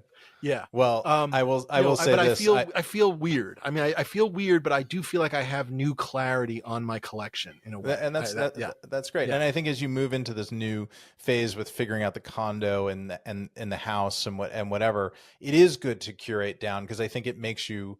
It's almost like new collection in a way when you're going to redisplay things, and you're going to recategorize things and all that. You're probably going to bring things out and put them on display that you haven't seen in a while. That sort of stuff. I think it is a great chance to sort of stuff that you're not going to walk in the room 3 months later and say, "Oh God, I wish that thing was still there." I mean, don't do anything with that stuff. And I want to be really clear to the listener that may be deciding now is the time to go, look at my comic art fan site and make an offer on the giant size X-Men 1 cover. Don't waste your email stamp on that. The great things are not going anywhere. I've already claimed it. Yeah. It's this, and I'll give an example and I don't mean any, I'll tell you about a funny piece really quickly, and this is going to give you an example. I have, from the special edition reshoots from the Wampa Cave, I have a fiberglass, or maybe it's resin, I'm not sure, Tauntaun skull. When they added the Wampa parts, and it's great looking, and I love Empire, and I love the Tauntaun, and in the grand scheme of the special editions, that might be the best. The Empire edition. Doesn't bother me, right? Yeah, exactly. Right.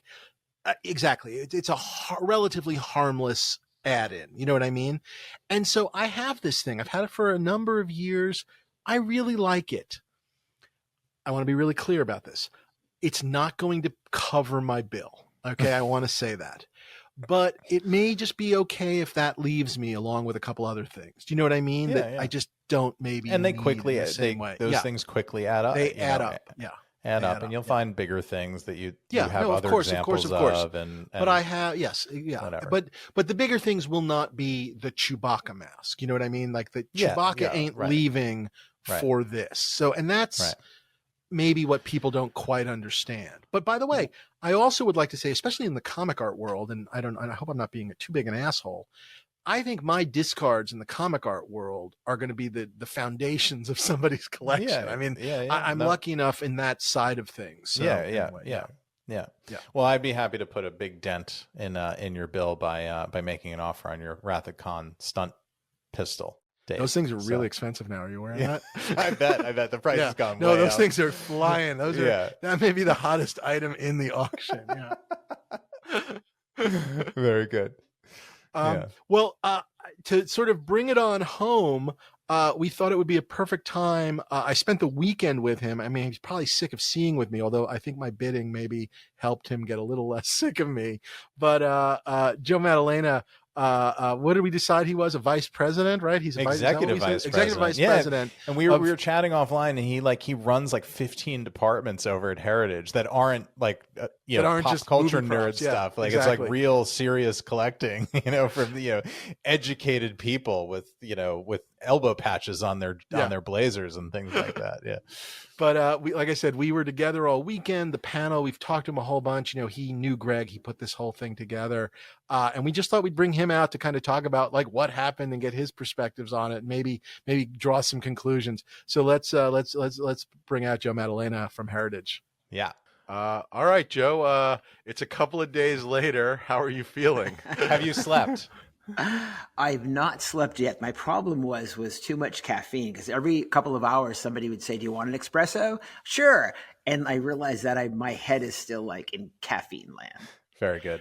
I want to point out for the record, and obviously, like, I don't even know how you do it, because I haven't, I guess, been physically at an auction in a really, really, really long time. And I'm not talking COVID. It just in this day and age of, phone bidding and life and whatever. Sure. I was there from 10:30 a.m. till after 10 p.m. on Saturday.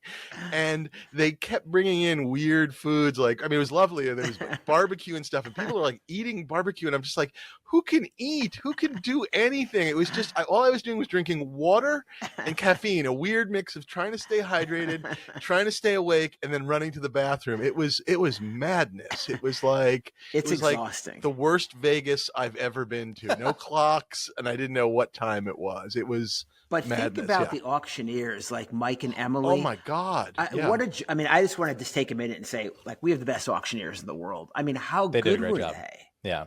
I mean, amazing, right? Just the energy and the enthusiasm, but for 10 hours, 12 hours. No, nonstop. And I mean, I have no idea what their backgrounds are, but just like, I can't imagine, I don't know that they, they can't love every piece, but they definitely are making it seem that way in a wonderful way.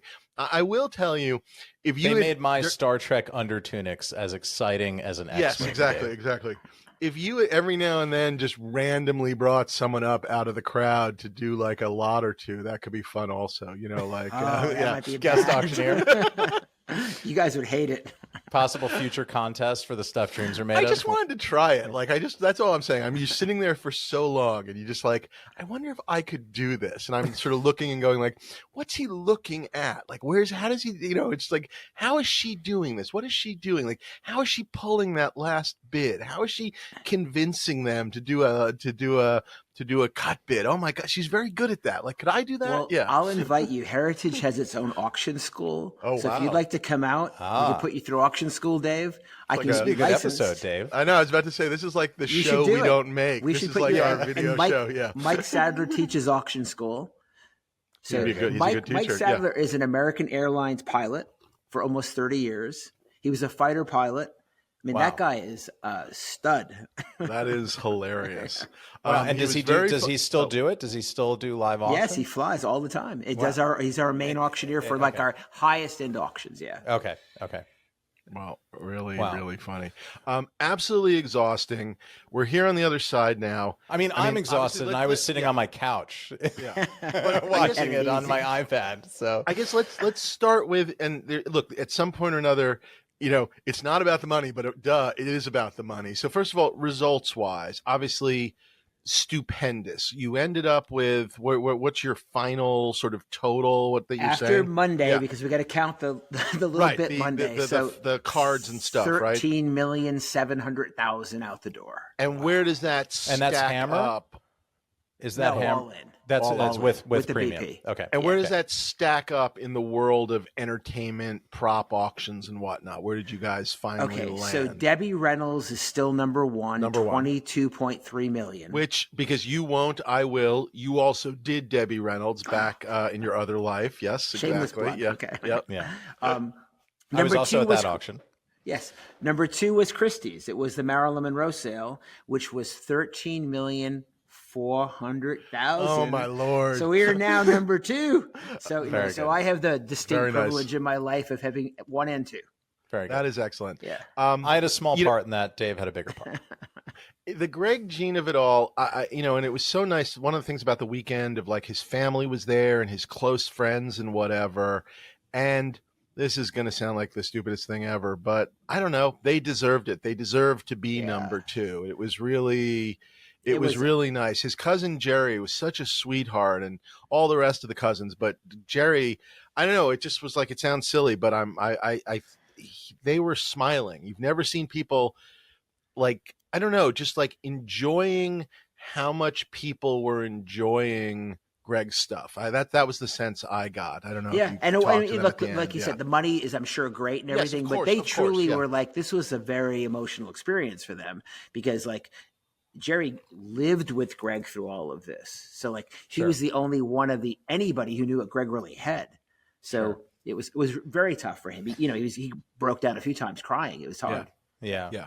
I mean, I just imagine outside looking, and I was going to ask about the family. I having not been able to travel to Dallas, I was wondering, like, he probably had close family that knew that he had a big deal collection, but then I wonder about the other people in his family that sort of like, Uncle Greg and his collection and whatever. I mean, did they have any idea? I mean, sure, the auction catalog was built and there was some sense going into this that this is a big deal. But like when it came to reality, walking out that day, that, Greg had that kind of like a Debbie Reynolds level collection in his house. I mean, did the extended family know that? Were they able to process that? No. Yeah. And remember, the comic books and comic art was $4.5 million. So if you add that all together, that's more like 19 million, right? Yeah. So it's like almost Debbie. We're almost to Debbie. Right. They knew I got the sense that they certainly knew he collected. Yes. But they knew he collected like your mom knows you collect. Doesn't necessarily think it's worth anything, but she knows it's there. You know what I mean? They told me a very funny story after the fact, which was in literally the final days in the hospital. They kept telling Greg kept telling them like go to the garage, you'll find it. And it was the X-Wing, but he never said X-Wing. He just kept saying, you go to the garage, there's a box, you'll find it.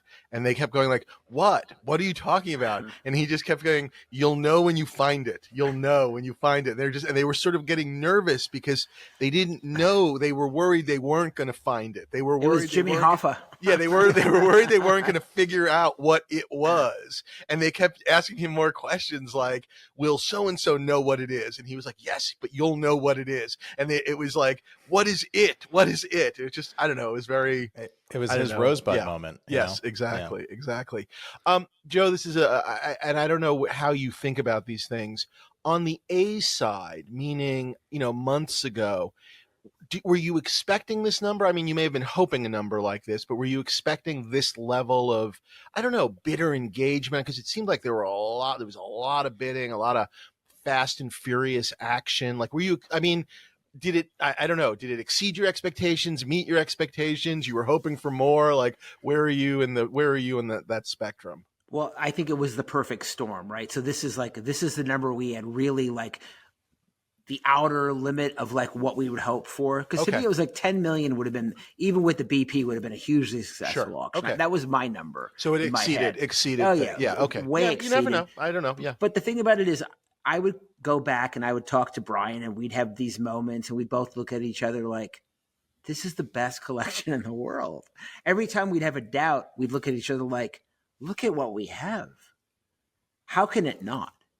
And then and it's Greg Jein's. So it's like, so, I think it went to where it needed to go. One of the things that I took from the auction, and I was wondering, I mean, obviously you made the decision, and I know we talked a little bit about it again on the A side, the decision to not start these lots, even the big ones, at $1 million or, $2 million or whatever, I think was made for a really interesting auction. I mean, again, even if you were there bidding and lost to someone else, the bidding was fast and furious a lot of times. And sometimes on the back end, it was slow as bids were being eked out. But just everything starting with a very sort of, I was going to say reasonable, but let's go one step further. The decision to start things with low starting numbers. And again, most things far exceeded those starting numbers, but that decision really created like bidding frenzy, which I think probably only led to more bidding. That was one of my big takeaways from just sitting there watching it. And that really is the heritage business model where, remember, it started as a coin company. So they'll sell a $10 million coin. They started at $1. I mean, it truly is unreserved. 95% of the property we sell is unreserved. So think about that. $2.5 billion this year, 95% is unreserved, maybe higher. We don't like to take anything that's reserved. And I know collectors, but it's like you can see the results. Has that been a little, with some of your older clients that you brought with you from the profiles days, where maybe you guys used to do slightly more reserves, has that been a hard lesson for some of them, or maybe a good lesson for some of them? But is it something you've had to convince them of? You know what I mean? Yeah, I mean, I had to convince myself of it too. Okay, interesting. I'm coming from the Sotheby's and Christie's world where it's like, this is how you do things, right? And they do things completely different here. But the results are so drastic that it works. So for me, it's like we all just experienced a real auction, right? Yeah. It's not manipulated. It's not contrived. It's not, who's going to be the person that's going to raise their hand against the crazy reserve. And I think that's what people percolate to. I mean, you have a chance. Sure, when you open something for 600 and it sells for 30,000, it takes 10 minutes to get there. That's tough because when you're doing it for 12 hours, it's exhausting. But I don't know. I think that's the way to go. Go ahead, Ryan. Yeah, I was just going to say, I think there are things that went higher because of that, because people get sucked into the action and the competitiveness of it and the auction fever thing.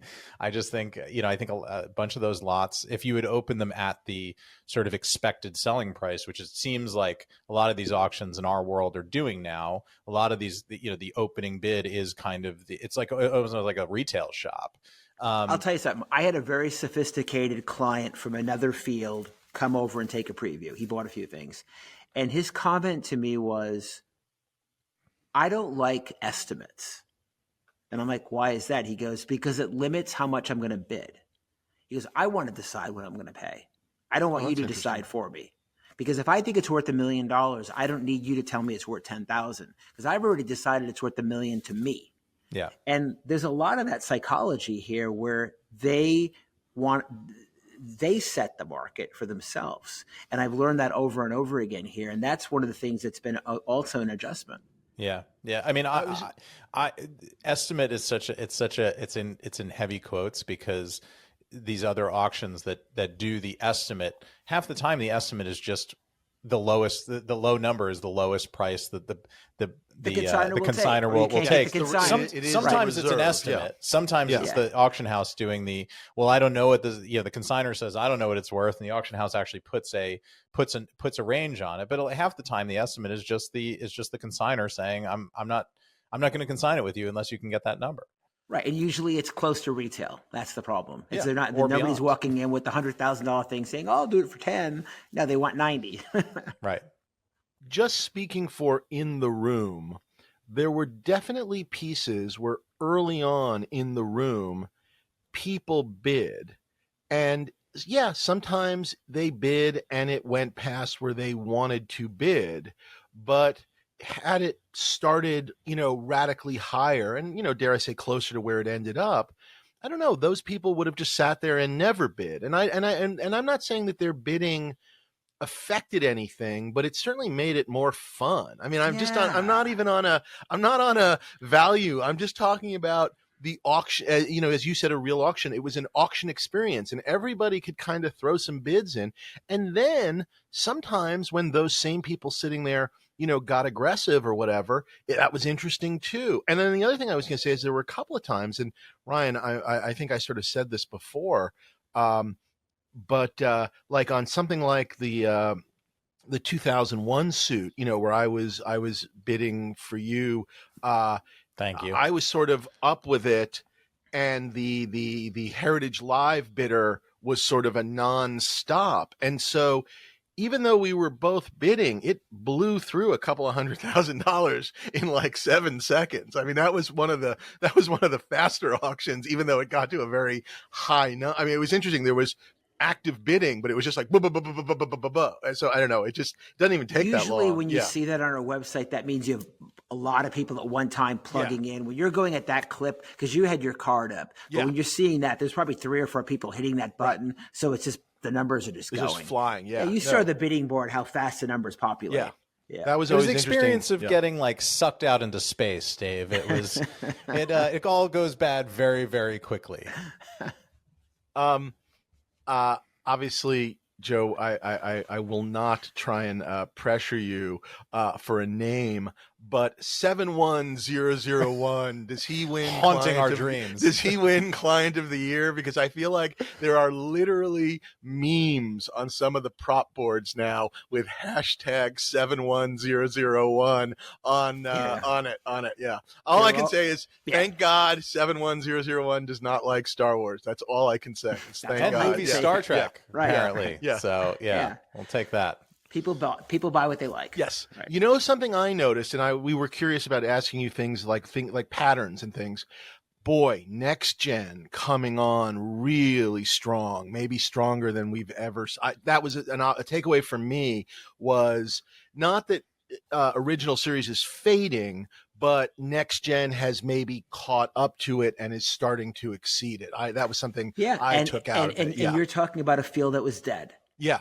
Okay, so if 10 years ago, a Picard was $8,000, maybe you'd get 12. I think I had a Picard 10 years ago and sold it for like $7,000, $8,000. Yeah, I've sold a dozen of them. Yeah, I would think I've sold 2. Well, right? Joe, I think you're about to get a bunch more consigned to you. You may start getting a bunch of Picards. Yeah, but again, I think it's just. There are a lot of new collectors, Dave, right? Yeah. And what you're seeing is, remember, we have 1.8 million successful bidders who've bought at Heritage. Okay, 1.8 million people. So that's our client base in terms of actual people who've actually had an exchange with us. Then how many more millions of people do we reach? So you get. And I'm privy to the information, so I can look and say, oh, comic book guy, comic art guy, baseball guy, art department guy. And it's just like, we had a lot of those guys, and women, bidding in the sale, crossing over because it's nostalgic.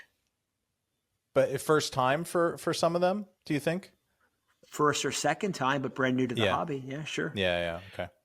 And but it was just interesting. And again, I don't know, maybe it's the age for some of these folks where next gen is more important to them maybe than the original series. I mean, I guess I'm just trying to, I'm looking for these. I mean, it's more important to me than the original series. No offense to, I grew up with the movies. I grew up with the Kirk and Spock movies because that was what was on VHS at the time. But, I was not, I respect the shit out of the original series. I really do. And I was super interested in seeing all that stuff. I was really surprised at the Phaser 2 results. Although I think with seeing the bidder, as I talked to you about, Dave, I mean, I think you could have bid that up another $150,000 to $200,000. I don't think it would have mattered. I think you would not have gotten it.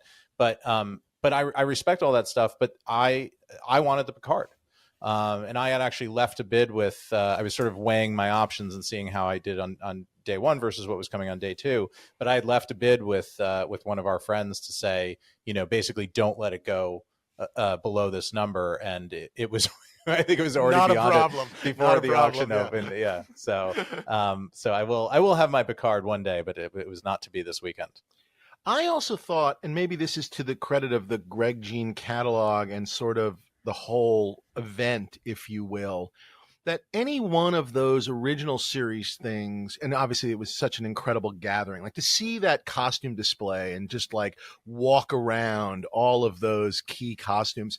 But what I was going to say was, any one of those in even one of your guys' regular auctions, I think is X. But I do think out of the Greg Jein collection and with the other stuff, it even seemed like original Trek got kind of a little goosing. Maybe, again, I'm just talking market wise. You know what I mean? But here's the thing that most collectors will say the opposite of.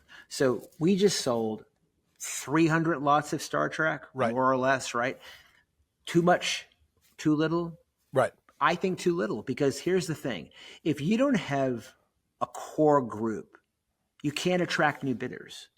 I want to buy John Byrne X-Men X page. You have it. I'm done. I can never collect it. Next guy comes along. He can't collect it. I'm going to get a new hobby. Right. Soon there's no market. Yeah. There's no market. Suddenly people can, I can collect Star Trek. I can collect something that I've never been able to get before. I can go in and get 5 or 6 pieces. That's one of the mistakes I deal with consigners all the time. Well, there's too much of that material. It's the exact opposite, because it brings in more buyers. Because if you don't have collectors that know they can actually collect, there's no hobby. And I think that's why the Greg Jein sale proved itself, because people were actually adding things and expanding things. Yeah, you may not everybody may have gotten a Spock, but there was something for everyone, which and it just seemed like there was, I don't know, for me it seemed like there was new life in that, again, in that market. It just seemed, the white robe that Spock wore, that only sold for $16,000. I think that was a steal. It was a steal. I mean, in the scheme of things, I think that should have been $50,000. But the guy that bought it, I'm thrilled for. Yeah. Because there's a case where something went for a reasonable sum of money, but it happens. Yeah. But I mean, it was, and again, I keep looking for patterns, and I'm not sure there are patterns, but I keep looking for them. I was taken by, like I said, I was hit by the fact that Next Gen and some of the newer Trek was so strong. I was taken that original Trek seemed to have a new life to it. And then you sold 7 original series Kirk costumes, and they were all above the last single Kirk costume that came out. I mean, whatever the last, because I remember there was a long period where they were $100,000. It was Spock's and Kirk's were all $100,000. If they ever came up, they were 100. And then there was a moment in the last couple of years where everything else was doing this, and those actually dipped, and they were you were lucky. You were lucky. I was going to say you were lucky if you got 50. 40, quite honestly, 40, 50, 50 with Vig, and basically.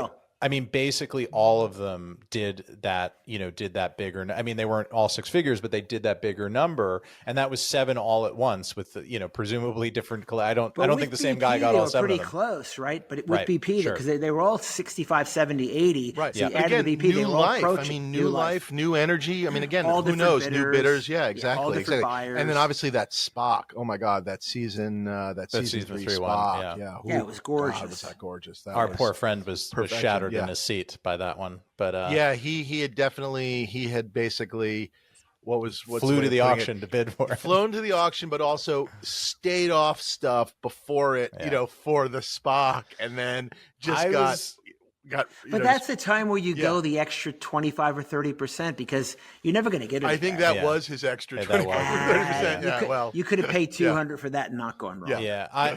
I was needling him on those earlier lots, knowing that was coming, knowing how good that example was, saying just bid on, take the bird in the bush or take the bird in the hand.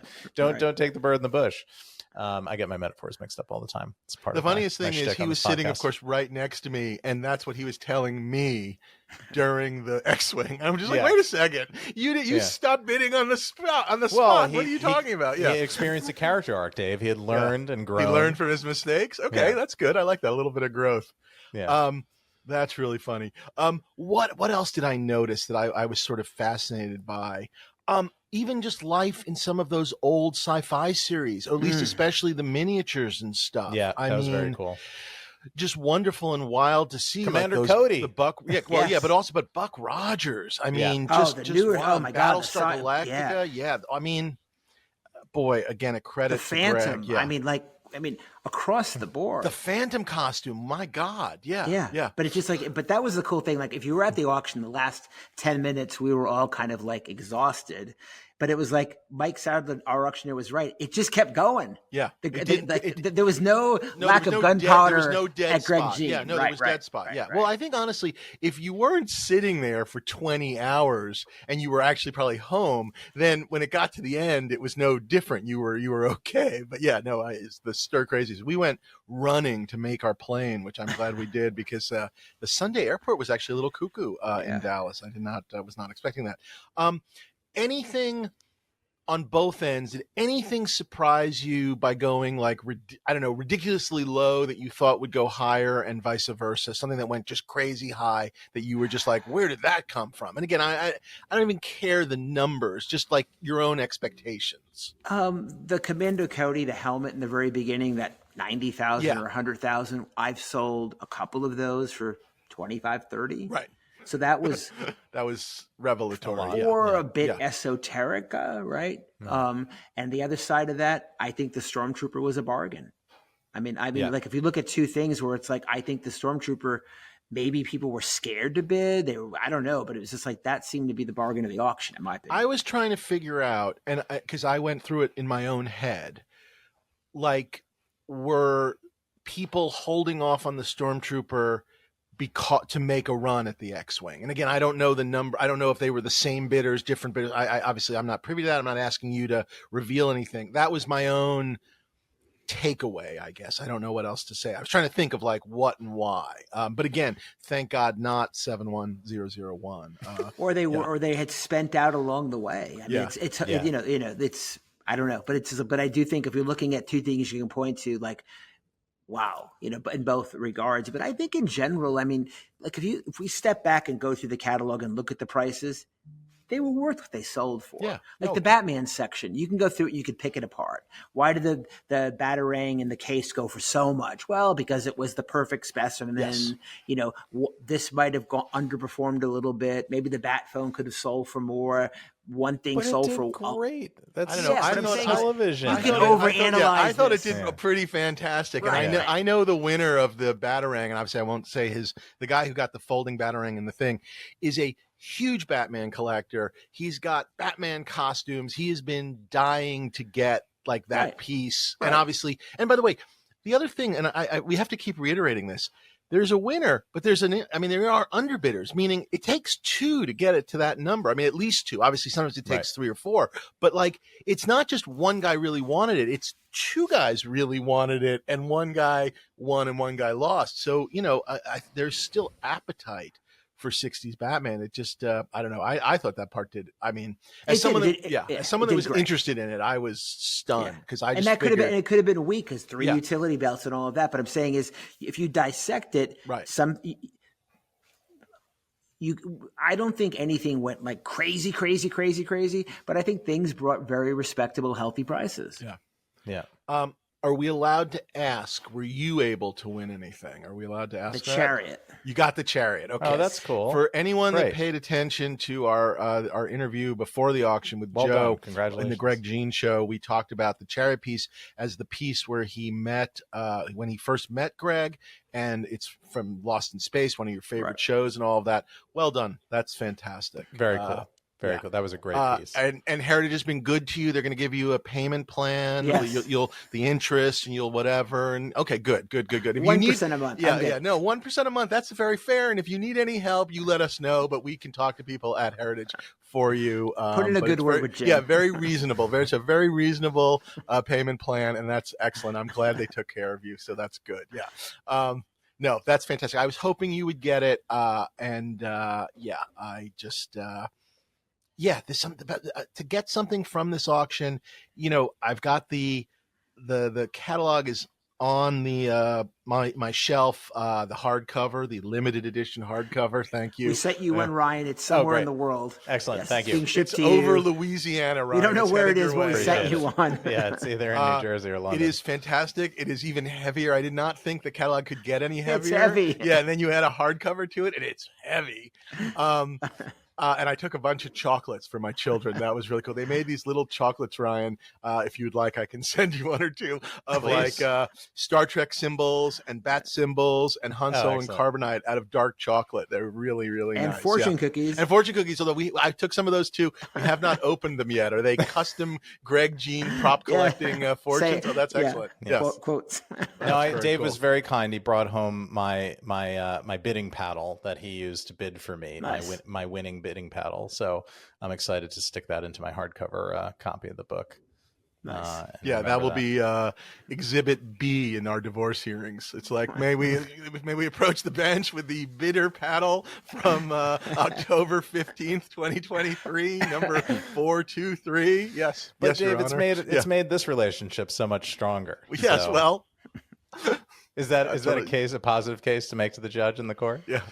Ryan and I are closer. Yeah. Who do I get called as a character witness for? You or for the plaintiff?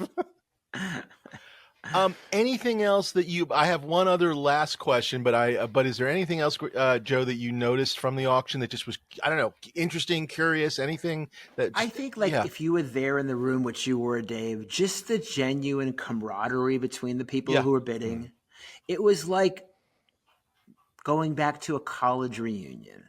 Right, it's people you hadn't seen in years. Some people who didn't get along that made up. Yep, we got to see which that. Was a nice, There's a lot of that. The prop collecting community is a bitchy community. Right, there was a very cathartic moment there in the room, which made my soul happy. And I think that just genuinely collectors coming up to me so happy. Not the usual rivalries and backstabbing, but just and that's what I enjoyed most about it. Just seeing people I hadn't seen in decades or never met before, but just experience why we collect this stuff. We forget, I think, sometimes to get so involved in, this came from this place, or this is that, or this isn't real, or it isn't real. I mean, let's talk about why we love the hobby. What motivates us. And that's one of the biggest things I got from the weekend that I enjoyed the most. Yeah, I would agree with that completely. Yeah, I got to meet so many.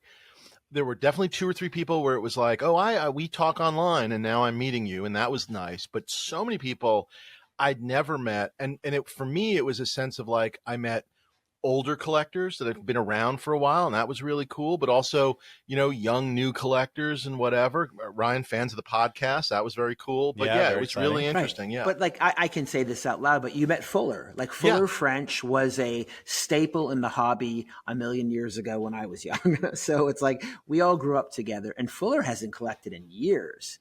He got the catalog and said, I'm going to come down to the auction. Yeah. And it was just walked out with $250,000 worth of goodies. But it's just there, it woke him up, and somebody that you actually knew, right? Yeah. Yeah. Fuller, when I did the Charlton Heston Planet of the Apes cold opening on Saturday Night Live in 1993 or 4, I can't remember, Fuller at that point owned all the Planet of the Apes costumes. And as the story goes, we wrote this opening and they got a hold of him on a Wednesday and said, can you come to New York City with 60 Planet of the Apes costumes by Friday? And he did. And we did this entire Planet of the Apes cold opening and monologue where Heston fell asleep and then wakes up on the Planet of the Apes, but there's a Saturday Night Live Planet of the Apes, and it was a whole using the real costumes. And of course, I always joke I was too stupid to go. I think I got Fuller's info at the time and was like, hey, would you ever sell me one of those costumes? And never followed up. But anyway, so such is collecting life. It was absolutely fantastic. Joe, I'm going to end on my own one last personal question. Going into it, did you think I would win the X-Wing? Where was your mind? Yeah, and you say whatever you like. It's fine with me. Yeah. Because I did not, for what it's I felt worth. you had a fighting chance. Okay. I mean, when you get above a certain number, Dave, the air gets thin real fast, right? When we're past $1 million, the amount of able bodies get smaller and smaller. I did think there'd be a dark horse, which there was. Yeah. So somebody out of the hobby, but it could have went for 10 million. It could have went for $1 million. Yeah. I wouldn't have been surprised at any number, Fair enough. No, because I did not. I mean, I'll be very honest. I was it was slightly worse than I thought it would be, if that makes any sense, but it was still doable. And I was expecting worse, like I guess I was expecting blown away. And again, I know everything's relative, but I shocked myself, I guess, as they say. So yeah.